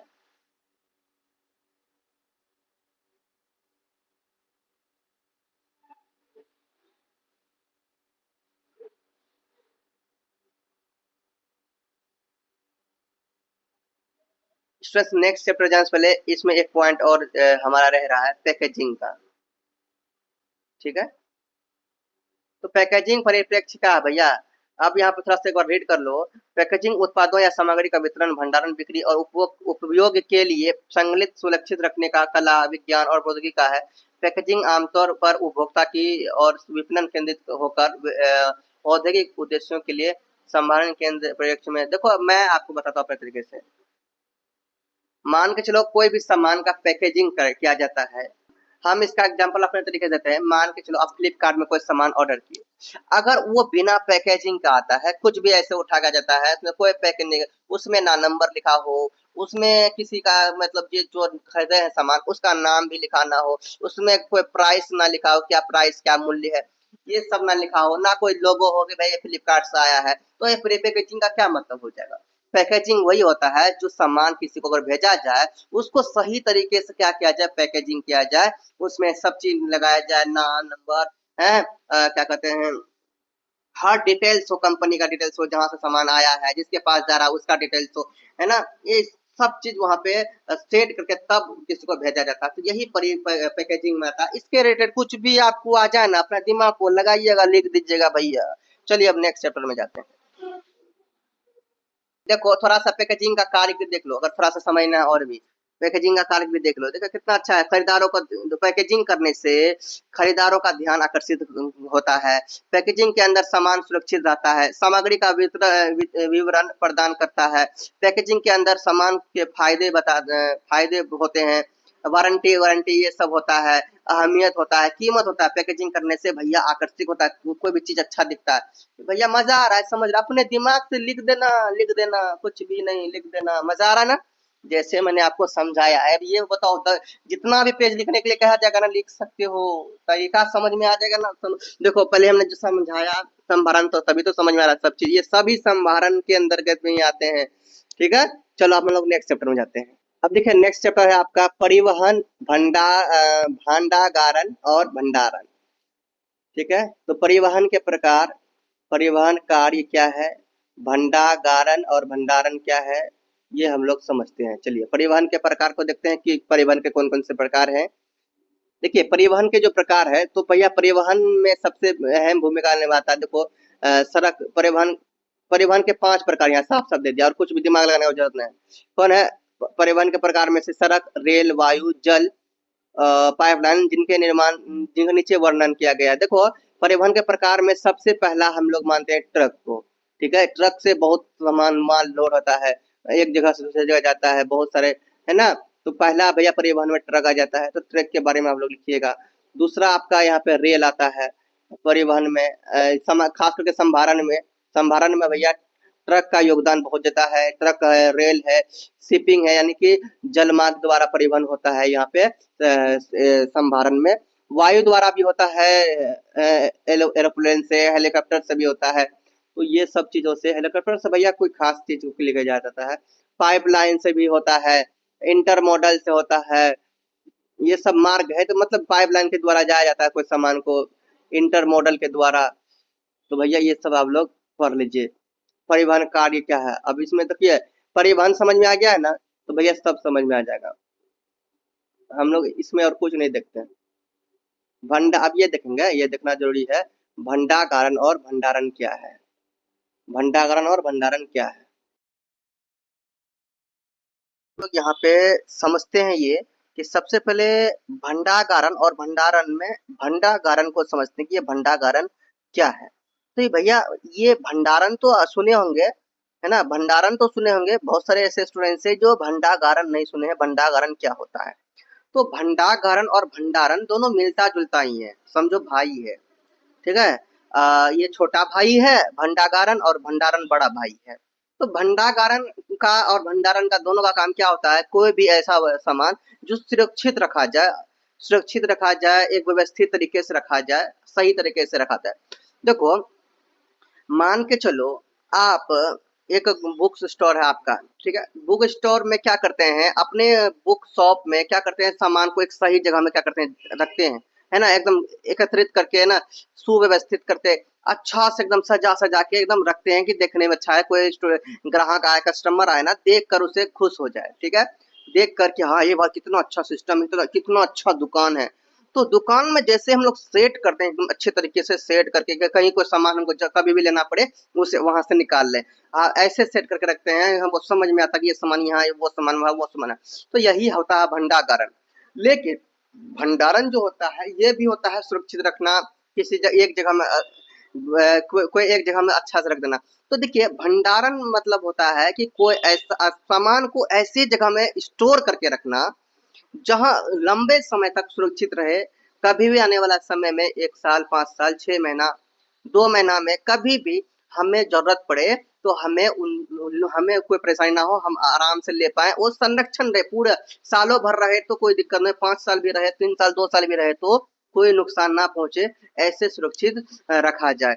जैसे मान के चलो गेहूं का भंडार, धान का भंडार है, चावल का भंडार, बहुत सारा ऐसा चीज है जिस चीज का भंडार कहते हैं, बुक का भंडार है, कॉपी का भंडार, बहुत सा चीज है जिसे भंडार करके रखा जाता है ऐसे समय, जो जैसे इस तरह से रखा जाता है जो लॉन्ग टाइम तक चले, लंबे। कॉपी क्या है, कॉपी आज चलेगा कल नहीं, क्या आज भी चलेगा कल भी चलेगा परसों भी, तो ऐसे नहीं कि कॉपी एक महीना चलेगा बस, नहीं, जो 1 महीना के लिए चलेगा, जो सिर्फ आप दुकान में सेट करके रखते हैं, वो सिर्फ काम के लिए, ग्राहकों को दिखाने के लिए जो सेट करके रखते हैं, भंडार करके रखते हैं, ग्राहकों को दिखा, जो ग्राहक के नजर में रहता है, वो भंडागारन होता है।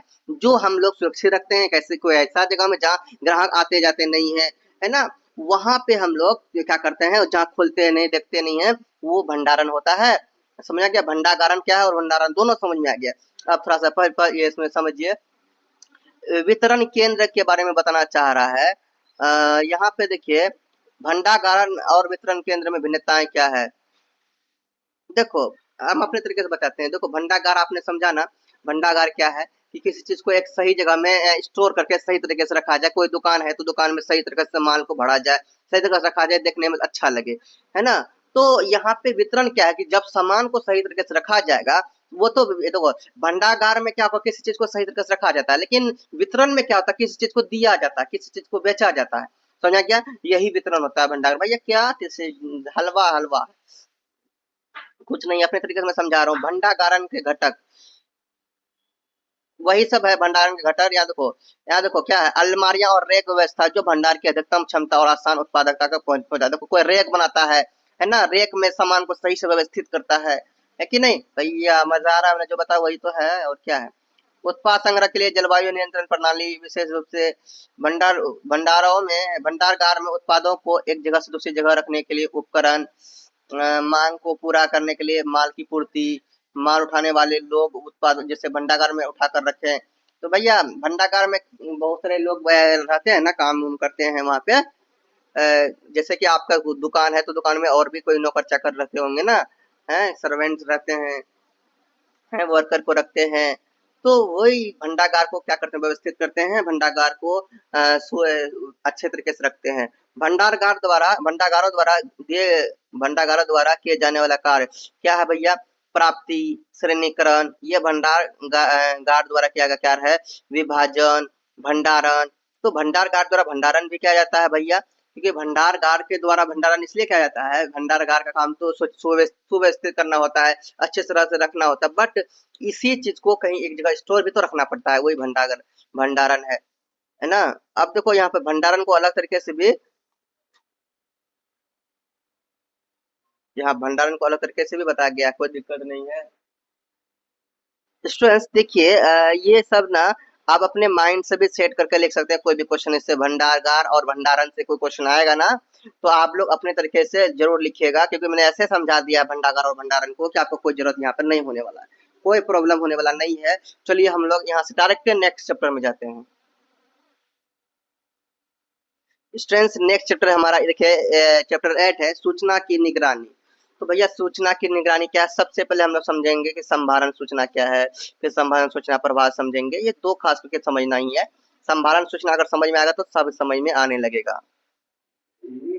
यहाँ पे हम लोग संभारण सूचना, सबसे पहले हम लोग देखते हैं कि ये संभारण सूचना क्या है। संभारण सूचना का समझते हैं, संभारण सूचना को सही से। अगर संभारण सूचना अगर समझ में आ जाता है तो हमको सभी समझ में आता है, इससे रिलेटेड जितने भी कुछ भी कोई भी क्वेश्चन इससे रिलेटेड बनेगा ना, अपने दिमाग से सोच के लिख सकेंगे, इमेजिनिंग करके, मैं ना माइंड लगा के लिख सकते हैं, अगर संभारण सूचना समझ में आ गया तो। देखिए, संभारण सूचना एक महत्वपूर्ण दस्तावेज है। संभारण सूचना क्या है, एक महत्वपूर्ण दस्तावेज है जिसमें सामान या सामग्री के संभारण से संबंधित जानकारी दी जाती है ना। संभारण से यानी कि जो सामान रखते हैं, जो सामग्री होता है, उनके संभारण से संबंधित जानकारी दी जाती है किसमें, संभारण सूचना में। जैसे कि मान के चलो, पहला बात बताए क्या, पहले तो सामान का नाम, मात्रा और अन्य विशिष्ट विवरण जो होते हैं उनके बारे में सूचना दिया जाता है कि भाई कौन सा सामान है, क्या नाम है, ठीक है, कितना मात्रा है इसमें से, अन्य बातें उसमें लिखे रहते हैं। दूसरा बात हो जाता है कि सामान को कैसे संभाला जाए, इसकी जानकारी भी दिया जाता है, कैसे रखा जाए, सामान को कैसे सेट किया जाए उसका भी जानकारी देता है, किस तरह रखा जाए, है ना। और तीसरा इसमें रखा जाता है, तीसरा सामान को कहाँ और कैसे स्टोर किया जाए। तीसरी बात होता है संभारण सूचना में कि सामान को कहाँ पर रखा जाए, कैसे स्टोर किया जाए ताकि वो सुरक्षित रहे, है ना, और कस्टमर को सही से पहुंचे, कस्टमर को सही से मिले। तो यही होता है संभारण सूचना। इससे रिलेटेड कुछ भी आपका आ जाए तो भाई हलवा है, दाल भात है ना। देखो संभारण के देखो सिद्धांत क्या है कि उपलब्धता होना चाहिए, सटीकता होना चाहिए और सामयिकता होना चाहिए। पढ़ लीजिए से हलवा है, हलवा है ये सब। उसके बाद इसके मूल तत्व होते हैं, संभारण सूचना के जो मूल तत्व होते हैं स्टूडेंट्स, देखो स्रोत होते हैं सूचना का संकलन, संग्रह, है ना, संग्रह, पुनः प्राप्ति, रिपोर्ट, ठीक है, ये सब होते हैं। बाकी कुशल रखने के लिए भैया आपूर्ति श्रृंखला, मूल्य निर्धारण, ग्राहकों की बहुआयामी पृथक्करण, ये सब देखना पड़ता है। ग्राहक का विश्लेषण, ग्राहक का मूल्य विश्लेषण, ग्राहक संतुष्टि का विश्लेषण, ग्राहक संभरण, लागत पर नियंत्रण, वस्तुओं और सेवाओं का गुणवत्ता, ये सब देखा जाता है। फिर आपका संभरण संरचना प्रणाली, तो देखिए सूचना प्रणाली का संभारण सूचना प्रणाली का मूल होता है आंकड़ों को सूचना में परिवर्तित करना, इसका इस तरह वर्णन करना जो निर्णयन में उपयोगी हो और निर्णय लेने की विधि सूचना का अंतरात्मक अंतराफलक को करे। संभारण सूचना प्रणाली संगठनों की कुल सूचना प्रणाली की उप श्रेणी है और यह संभारण निर्णयन के लिए निर्देशित होती है। इसके 3 अंग है। संभारण सूचना प्रणाली के 3 अंग है, निविष्टि, है ना, क्या है निविष्टि, और आंकड़ा प्रबंधन और निर्गत। भैया इसे आप लोग रोक के पढ़ लीजिए, वीडियो लंबा हो रहा है, तो है ना। संभारण सूचना प्रभाव भी आप लोग इसे पढ़ सकते हैं। क्या लिखा हुआ है, संभारण का अर्थ है, संभारण का अर्थ सामग्री और सूचना प्रवाह का प्रबंधन है। एंड एक संभारण प्रणाली में सामान्यतः आपूर्तिकर्ताओं द्वारा सामग्री का प्रवाह संचालन पहले प्रसंस्करण और कारखानों में संयोजन के लिए, इसके बाद विक्रय केंद्रों और अंत में ग्राहकों के लिए किया जाता है। सामग्री का प्रवाह सूचना प्रवाह के साथ एकीकृत होता है। तो संभारण सूचना प्रवाह में 3 मुख्य प्रवाह है। 3 मुख्य प्रवाह को याद रखना, उत्पाद प्रवाह, सूचना प्रवाह और वित्त प्रवाह। इसे आप लोग पढ़ लीजिए। यहाँ पर लिखा है सूचना दी गई संभारण गतिविधियों में वस्तु के भौतिक प्रभाव को जोड़ने वाली कड़ी होती है। इनमें से जैसे कि संचालन और परिवहन, भंडार और संग्रह, औद्योगिक पैकेजिंग, स्टॉक नियंत्रण, मांग पूर्वानुमान, उत्पादन योजना, सामग्री उत्पादन योजना, उचित व्यवसायिक स्तर पर ग्राहक सेवा, है ना, और गोदाम और कारखाने का स्थान, तो ये सब प्रवाह में आते हैं। संभारण के कल पुर्जे और विक्रय के पश्चात सेवा का प्रावधान, अपशिष्ट का एकत्रीकरण और निपटान। ओके स्टूडेंट्स, इसे आप लोग पढ़ना चाहते हैं पढ़ सकते हैं। उसके बाद यहाँ पे हमको कुछ भी नहीं करना है। अब हम लोग चलते हैं नेक्स्ट चैप्टर पर।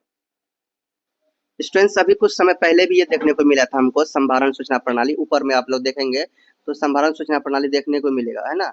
कुछ देर पहले आपने यहाँ पर संभारण सूचना प्रणाली देखा था। देखो संभारण सूचना का प्रवाह देखा था ना, प्रणाली भी दिखाता हूँ मैं आपको, देखो है ना, संभारण सूचना प्रणाली यहाँ पर है कि नहीं है। इसी को अलग से एक चैप्टर दे दिया, बताओ, इसी का अलग से चैप्टर दे दिया, मतलब कि पूरा बुक में एक दूसरे से रिलेटेड है हर चैप्टर, मतलब पिछला चैप्टर अगले, है ना, कोई भी अगला चैप्टर पिछला चैप्टर से रिलेटेड है, पिछला चैप्टर से मिला के नहीं बना। तो मतलब समझ में आ गया, यही आगे भी, तो इसीलिए हम इसको न थोड़ा और भी समझते हैं। इसे मैं सही समझा ही देता हूँ, इस बार डाउट है तो क्लियर हो ही जाएगा। ठीक है, चलो हम समझा ही देते हैं इसको। संभारण सूचना प्रणाली को अगर समझ जाएंगे, यही सारा बात है, इसी को समझने के बाद टेंशन आपका खत्म है। देखिए संभारण सूचना प्रणाली एक संगठित ढांचा है। क्या है, एक संगठित ढांचा है जो समान से संभारण संबंधित जानकारी को इकट्ठा करने, संग्रहित करने, विश्लेषण करने। संभारण सूचना प्रणाली का कार्य क्या है भैया, एक समान से संभारण से संबंधित सामान के बारे में इकट्ठा करना, संग्रहित करना, विश्लेषण करना, प्रसारित करना, ये सब चीज क्या होता है संभारण सूचना में, ये सब संभारण सूचना प्रणाली के अंतर्गत आता है, संभारण सूचना प्रणाली में होता है। जैसे कि अगर एग्जांपल की बात करें, डाटा संग्रह को, डाटा लेना कि कौन सामान कितना बना है, कितना नहीं बना है, कितना मात्रा में होना चाहिए, क्या नहीं, डाटा संग्रह, डाटा का विश्लेषण करना, रिपोर्टिंग, निर्णय, है ना, निर्णय समर्थन, ये सब चीज क्या आता है संभारण सूचना प्रणाली में आ जाता है। समझा गया, तो ये सब ये हो गया, संभारण सूचना प्रणाली की भूमिका समझ में आ गया। आवश्यकताएं और घटक आप लोग थोड़ा सा पढ़ लीजिएगा, इसे मैं आपको यहाँ पे दे देता हूँ। यहाँ पे देखो संभारण सूचना प्रणाली की आवश्यकता एवं घटक, वैसे तो आप लोग समझ में आया, लोगों को आ ही गया होगा कि संभारण सूचना प्रणाली क्या है। संभारण सूचना जो पढ़े हैं, संभारण सूचना के बारे में ही तो एक प्रणाली है ये, है ना, एक सिस्टम है। संभारण सूचना को कैसे हैंडल किया जाए, कैसे संभारण सूचना का क्या कैसा सिस्टम बनाया जाए, वही है। तो ये प्रणाली का मतलब होता है इंग्लिश में सिस्टम। आप समझ में आ रहा है क्या? सिस्टम बोला तो समझ में आया क्या? आ गया। ठीक है। 3 प्रकार की सूचना प्रणालियाँ हैं जो संगठनात्मक स्तरों पर कार्य करती है। जैसे कि यह यहाँ पे देखो ना, संगठन निर्णय प्रणाली आवश्यकता और नियंत्रण आवश्यकता प्रणाली, इनपुट और आउटपुट डाटा। तो ये देखो खास करके 3 होंगे, आपको मैंने जो बताया उसी प्रकार है, कोई दिक्कत नहीं। आप लोग ना जो पढ़ना है, आप लोगों को जो यहाँ पर पढ़ना है इम्पोर्टेंट, वो वैसे हो ही गया है, कोई दिक्कत नहीं है अब इनमें। डाटा अभी मैं बोला ना, डाटा डाटा के बारे में, डाटा संग्रह तो वो भी आप लोग देखिएगा। डाटा भंडारण, ये सब आप ना पढ़ लीजिएगा, डाटा भंडारण। ठीक है। अब यहाँ पे जो इम्पोर्टेंट है, ये लोग आप ना देखो, संभारण सूचना प्रणाली में प्रौद्योगिकी के अनुप्रयोग में देखिए क्या, यहाँ देखिए क्या होता है। किसी भी सूची में 3 प्रकार की महत्वपूर्ण सूचना है जो त्रुटियों का स्रोत हो सकता है, यदि यदि इसे सही रिकॉर्ड नहीं किया जाता है। तो अगर सही रिकॉर्ड नहीं किया जाता, जैसे कि अंश, समान वितरण, संख्या, मात्रा, स्थान, ये सब चीज बहुत जरूरी है। कोई भी संभारण का कोई भी सामान के लिए, कोई सामग्री में ये जरूरी है। प्रणालियाँ कोड के माध्यम से गोदाम के अंदर पैकेजों का कोडीकरण करने के लिए, जिन्हें स्वचालित उपकरणों द्वारा स्कैन किया जा सकता है, और ये गोदाम के कम्प्यूटरीकृत संप्रबंधन के लिए बुनियादी महत्व रखती है। और देखिए यहाँ पे देखिए बारकोड्स, बारकोड्स का भी उपयोग किया जाता है भैया संभारण में, खास करके संभारण की जो सूचना प्रबंधन संभारण सूचना प्रणाली है, उनमें से संभारण कोड का भैया एक कोड, बार कोड्स का उपयोग किया जाता है इस प्रणाली के अंतर्गत। इस सिस्टम में बार कोड का भी उपयोग किया जाता है। देखिए बार कोड एक संख्यात्मक या वर्ण संख्यात्मक क्या है भैया, कोड का ऑप्टिकल रूपांतरण होता है, जिनका प्रयोग पैकेज की पहचान करने के लिए किया जाता है। तो बारकोड का प्रयोग क्या किया जाता है? पैकेजों का पहचान करने के लिए किया जाता है। ये पैकेज किसके लिए है, ये पैकेज सही है कि नहीं है, जो बनाया गया, ठीक है, उनके लिए किया जाता है। बाकी इनमें से इतना समझ गया ना, बहुत है।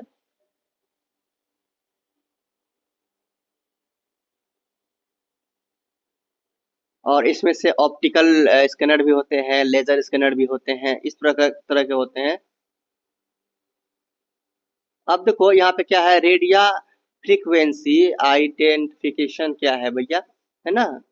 यहाँ पे देख लेते हैं और थोड़ा सा RFID का, RFID क्या है अच्छा से। स्मार्ट टैग रेडियो फ्रीक्वेंसी प्रौद्योगिकी पर आधारित स्वचालित पहचान प्रणाली है, जो बार कोडों की तरह काम करता है। जो RFID जो होता है, वो बार कोड की तरह ही काम करता है। इस तरह का आईडी होता है, वो एक प्रकार का आईडी होता है वहाँ पे लगा हुआ, है ना। यानी आईडी की तरह उसमें ना कुछ लिखा होता है, जैसे कि आपने देखा ना बार कोड, तो बार कोड की तरह इसका भी एक आईडी होता है। ठीक है। यह सूचना प्राप्त करने के लिए एक छोटे उपकरण या टैग परिवर्तित रेडियो तरंगों का उपयोग करता है।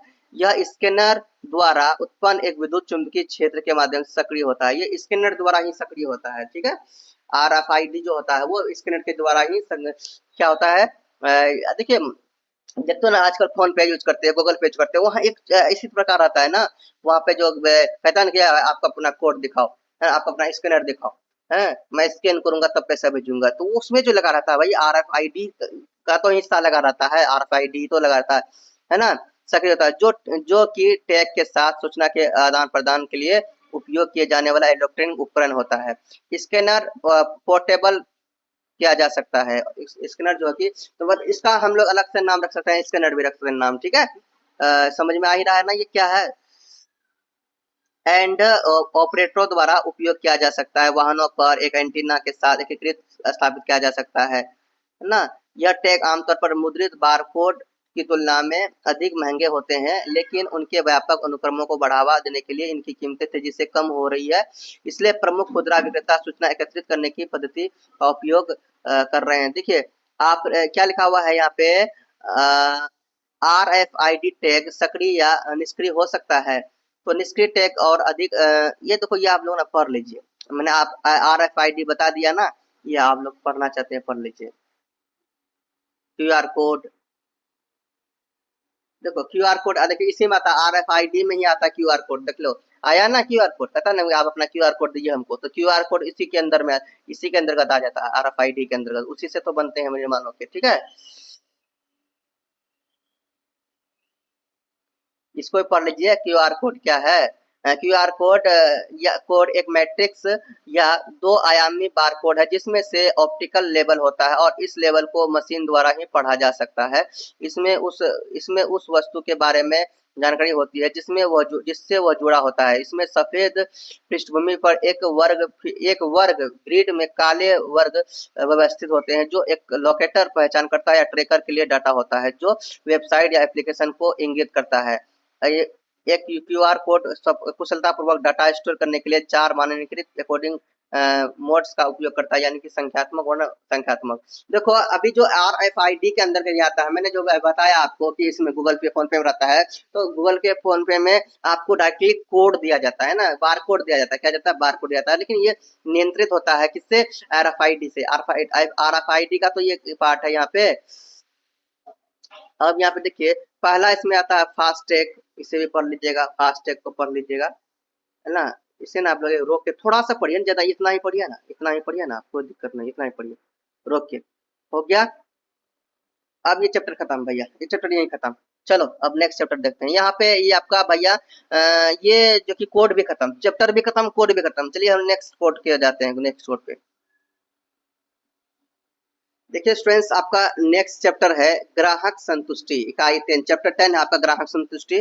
तो ये जो लास्ट आपका खंड है, ब्लॉक 3 है, खंड 3 है, खंड 3 में ये फर्स्ट चैप्टर है, चैप्टर 10 ग्राहक संतुष्टि। देखिए ग्राहक संतुष्टि आप लोग जानते होंगे ना, कस्टमर सेटिस्फेक्शन। देखिए कस्टमर सेटिस्फेक्शन में क्या होता है, कोई भी कस्टमर देखिए तभी ना सेटिस्फेक्शन होगा जब आपके शॉप पे जाएंगे, आपका आपका दुकान जाएंगे, या आपको, मैं एक टीचर हूँ, मान के चलो मैं स्कूल, मेरा स्कूल है, तो स्कूल में एक सिस्टम सही रखूंगा, स्कूल में अच्छे टीचर रखूंगा, अच्छे नॉलेज वाले टीचर रखूंगा, पढ़ाई का सही व्यवस्था रखूंगा, सही समय पर पढ़ाऊंगा, स्कूल में हर सिस्टम रखूंगा, बच्चे खेलने के लिए भी सिस्टम रहेगा, है ना, खेलने का भी एक ये बना रहेगा, रहने, पानी पीने का, पढ़ने का एक अच्छा सा सिस्टम बना रहेगा ना, तो ग्राहक वो क्या संतुष्ट होंगे, है ना, जो कि पढ़ने वाले जो स्टूडेंट है वो संतुष्ट होंगे, तो पेरेंट्स भी संतुष्ट होंगे। और दुकान की बात करते हैं, दुकान में अगर सामान सही रखेंगे, सही से रिस्पेक्ट से बात करेंगे ग्राहक से, तो ग्राहक क्या होंगे, संतुष्ट होंगे, और अच्छा सामान रखेंगे तो ग्राहक लेंगे, ग्राहक को यह संतुष्टि मिलेगी।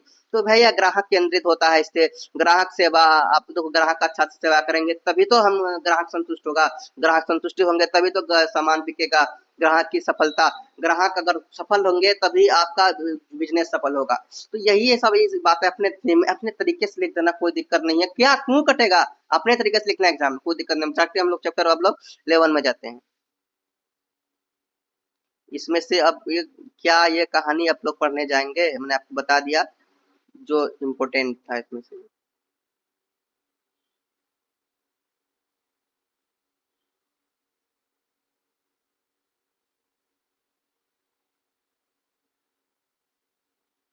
देखो चैप्टर 11 है आपका हरित संभारण।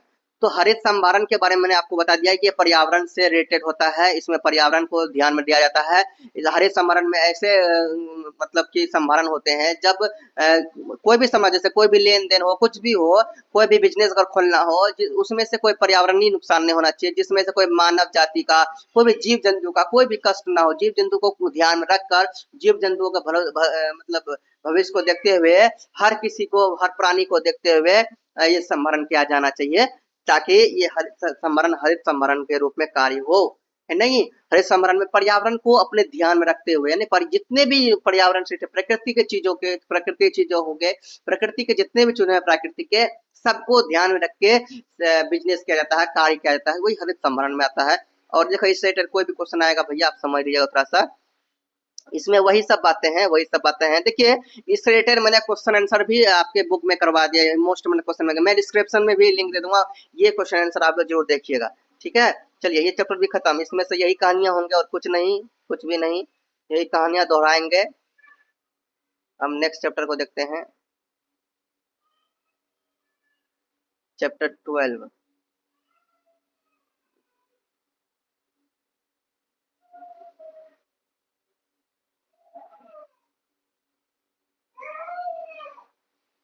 देखो क्या है यहाँ पे चैप्टर 12 में संभारण प्रबंधन आउटसोर्सिंग मुद्दे। इसको थोड़ा सा समझ लेते हैं, अगर इसको अगर समझ में आ जाएगा ना तो सब ये नीचे वाला भी समझ में आने लगेगा। ठीक है स्टूडेंट्स, संभारण प्रबंधन आउटसोर्सिंग एक प्रक्रिया है जिसमें कंपनियां अपने संभारण कार्यों को तीसरे पक्ष के प्रदाताओं को सौंपती है। तो संभारण आउटसोर्सिंग क्या होता है, जैसे मान लो आप बिजनेस करते हो, ठीक है, आपके आपके शॉप है, किसके शॉप है, कोई भी शॉप है, मतलब कोई भी चीज का दुकान है, किसी चीज का दुकान है, किराना का दुकान है या फिर आप कपड़े का ही दुकान करते हैं, तीसरों को सौंपते हैं। जब मान के चलो, पहले तो आप क्या करते हैं, मान लीजिए चलो ये डिलीवरी बॉय वाला खिला, मतलब या फ्लिपकार्ट की है, फ्लिपकार्ट क्या करते हैं, ठीक है, फ्लिपकार्ट का अपना एक बड़ा कंपनी है, ठीक है, वो क्या करते हैं, उन ग्राहकों को देखते हैं, कैसे देखते हैं, ऑनलाइन देखते हैं। और देखो वो क्या करते हैं, किसी तीसरे को क्या वो पहले तो उसका एक बड़ा सा सेंटर होगा, बड़ा सा केंद्र होगा, ठीक है, उस केंद्र में सारे सामान इकट्ठे होंगे, क्या होंगे, सारे सामान इकट्ठे हुए होंगे, है ना, वहां पे भी बहुत सारे लोग काम करते होंगे, वर्कर्स काम करते होंगे, ठीक है, काम करते होंगे। फिर क्या करते हैं, वो जो वर्कर्स के जरिए वहां तो काम करते ही हैं, वो किसी दूसरे आदमी को, जो डिलीवरी बॉय उसके बाहर से, जो अच्छा डिलीवरी बॉय उन्हीं का पार्ट से नहीं, उनसे थोड़ा बाहर है, उसके अंदर में नहीं, उसी कंपनी में नहीं काम करता, वो बाहर से कोई कोई जैसे कोई ऑर्डर करता है तो डिलीवरी बॉय बाहर से ही क्या करता है, उस चीज को लिया जाता है, वो आता है सिर्फ सामान को लेता है और ले जाता है ना, सामान को लेना और जाना, सामान को लेना और जाना, ये तो ये सामान को लेकर जाना, वहां तक पहुंचाना, ठीक है, कहाँ तक पहुंचाना, उनके ग्राहक, फ्लिपकार्ट के ग्राहक तक पहुंचाना के जो कार्य करता है, वही आपका तीसरा क्या आता है, तीसरे कार्य की प्रक्रिया में आ जाता है, ये कार्यों को तीसरे पक्ष में आ जाता है, कि ये तीसरे पक्ष को ये काम सौंपा गया है, भाई ये सामान आपको वहां पहुंचाना है ना, मेरे उस कस्टमर तक ये प्रोडक्ट पहुंचाना है आपको, ठीक है। तो इस तरह से ये आपका आ जाता है आउटसोर्सिंग, मतलब कि बाहर से कोई कार्य किया जाता है, सिर्फ घर घर से नहीं, घर से मतलब दुकान, कोई भी काम, और मान लो ये सोर्स समझ लो ऑनलाइन जो करना, ऑनलाइन कोई काम हम लोग करते हैं, बाहर से करते हैं, बाहर का काम होता है, मतलब ये बाहर सब काम कर दिया जाता है। इसमें क्या होता है कि हम खरीद जो ग्राहक जो होते हैं, कस्टमर जो होते हैं, वो कभी जाते ही नहीं खरीदने के लिए, दुकान नहीं जाते हैं, वो घर बैठे अपना सो के हैं, वहीं से सो के मोबाइल उठाया, ऑनलाइन में सर्च किया, फ्लिपकार्ट में, अमेजन में सर्च किया, दर दर दर दर दर ये सामान वो सामान, धर धर धर धर वो जैसे किया, 1 से 2 दिन में वह तुरंत आ जाता है, ठीक है। तो ये जो कार्य होता है, ये आउटसोर्सिंग वाला कार्य होता है। समझ में आ गया स्टूडेंट, बहुत अच्छा समझ में आ गया, इसमें से और कुछ भी नहीं समझना है, कोई भी दिक्कत नहीं है। चलिए लास्ट 3 चैप्टर में आ जाते हैं, चैप्टर लास्ट आते हैं, लास्ट चैप्टर कौन सा है भैया, चैप्टर भाई 13 में आते हैं ना, यही लास्ट चैप्टर हमारा। एक प्रभावशाली संभारण प्रबंधन और चुनौतियां, क्या है इसमें चुनौतियां, आखिर क्या चुनौतियां को देखा जाता है इसमें, ठीक है। चलिए हम लोग इसको भी हम लोग समझते हैं। स्टूडेंट्स, बात ये है, प्रभावशाली संभारण प्रबंधन की चुनौतियों में अगर देखा जाए, प्रभावशाली संभारण प्रबंधन के लिए कई चुनौतियों का सामना करना रहता है। इस संबंध प्रबंधन के लिए ना, प्रभावशाली खास करके संभारण प्रबंधन के लिए कई चुनौतियों का सामना करना पड़ता है, ठीक है। कई चुनौती क्या, कुशल परिवहन का, है ना, कुशल परिवहन होना चाहिए, प्रभावशाली संभारण प्रबंधन के लिए कुशल परिवहन होना चाहिए, ग्राहक प्रबंधन होना चाहिए, ग्राहक सही से, मतलब ऐसा ग्राहक हो, हैं, जो कि ग्राहक ऐसा हो कि सामान ले, ऐसा नहीं कि ग्राहक नेगेटिव हो जा रहा है, सामान अच्छा नहीं रख रहे हैं, है ना, और व्यवसाय प्रक्रिया का योजना हो, यहाँ पे देखो आपूर्ति श्रृंखला पारदर्शिता में सुधार हो, कार्यबल प्रबंधन हो, प्रौद्योगिकी विकास हो, है, अनुपालन हो, पर्यावरण के मुद्दे भी ध्यान में रखे जाए। तो ये सभी उनकी चुनौतियां हैं। देखिए, इनमें से अगर देखा जाए, सबसे पहला चुनौती हमारे ख्याल से क्या है, पहला चुनौती अगर देखा जाए, सामान की सुरक्षा और संरक्षण, ये सबसे पहला सुरक्षा होना चाहिए। देखिए, कोई भी सामान आप किसी को दे रहे हैं, तो देने से पहले उनकी सुरक्षा तो आपको करना होगा, और इनका संरक्षण करना होगा सामान देने से पहले, कि भैया इसको अच्छा से रखा जाए, ताकि वो खराब ना हो, ना, सही से रखा जाएगा तभी तो सामान की सुरक्षा होगा, और सामान का सुरक्षा होगा तो संरक्षण होगा। है ना, संरक्षण हो जाएगा सही से तभी तो कोई ग्राहक लेंगे इसे। इसमें से हम एक एग्जांपल लेते हैं फ्लिपकार्ट का। तो देखिए फ्लिपकार्ट क्या करते हैं भैया, वहाँ बहुत सारे लोग काम करते हैं, बहुत सामान का वहाँ संरक्षण होता है। तो फ्लिपकार्ट में जो डिलीवरी बॉय होते हैं या फिर कोई भी वर्कर्स होते हैं कि सामान को ऐसे वैसे तोड़ फोड़ कर दिया, बहाना मार दिया कि ऐसे हो गया वैसे हो गया, तो भैया ये सब चीज को ध्यान रखा जाता है। इसीलिए क्या करते हैं कि कैमरा लगाया जाता है। हर हर कंपनी में क्या होता है, कैमरा। पहले के समय में कैमरा नहीं लगाया जाता तो बहुत नुकसान होता था। अब हर जगह हर कंपनी में क्या लगाया जाता है, कैमरा लगाया जाता है, ताकि उनका पर संरक्षण सही से हो पाए। समझ में आ रहा है, ये सब बातें हैं। एंड डिलीवरी बॉय क्या करता है, कोई सामान लेके गया, कहीं तोड़ फोड़ कर दिया, कहा गया भैया टूट गया, तो इससे क्या होता है, कोई बहाना, कोई सामान को, कोई ऐसा होता है ना कि सामान को रख भी लेता है और कहता है कि नहीं है ये सामान नहीं बिका, ये नहीं हुआ, ये सामान नहीं लिया गया, प्रोडक्ट घुमा दिया, ये कर दिया वो कर दिया, सामान को कहीं गायब कर दिया। कभी कभी ऐसा भी होता है, लेकिन इनसे क्या होता है, नुकसान तो उन्हीं को होता है भैया। जो भी करेंगे उनको उतना जुर्माना भरना पड़ेगा, है कि नहीं। चलो ये तो देख लिया। अब देखो हम लोग दूसरा हमारे ख्याल से क्या है कि इन्वेंट्री प्रबंधन। तो इनमें से क्या आता है, देखिए सामान की मात्रा क्या है, स्थिति का को ट्रैक किया जाता है।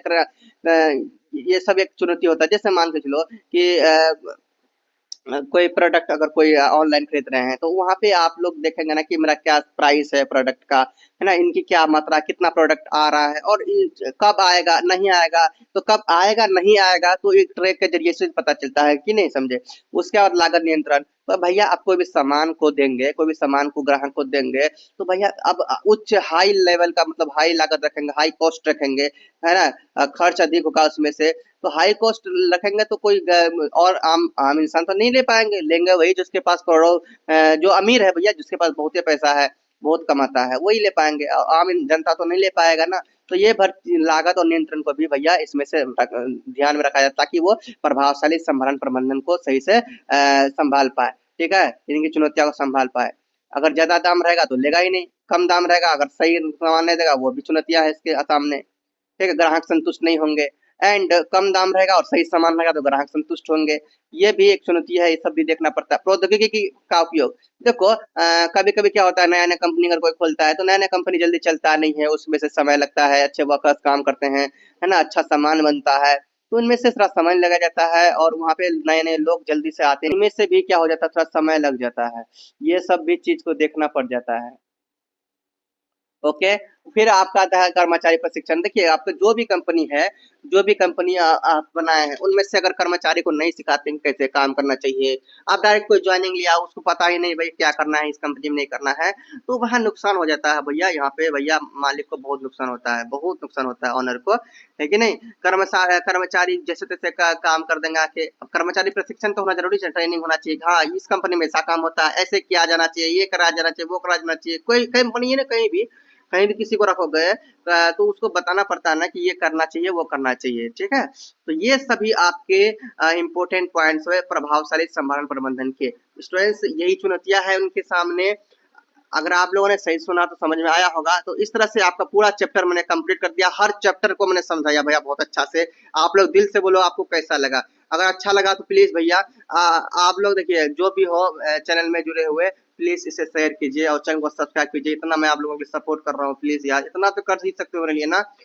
चलिए, और ये मैंने मोस्ट इम्पोर्टेंट क्वेश्चन आंसर भी बना दिया था, वो आप लोग देख लीजिए, डिस्क्रिप्शन में लिंक होगा। चलिए स्टूडेंट मिलते हैं नेक्स्ट वीडियो में, आज यही करते हैं। जाने से पहले स्टूडेंट्स बोलो मेरे साथ, प्रेम से रहो, प्रेम से पढ़ो, प्रेम से बोलो। Yeah!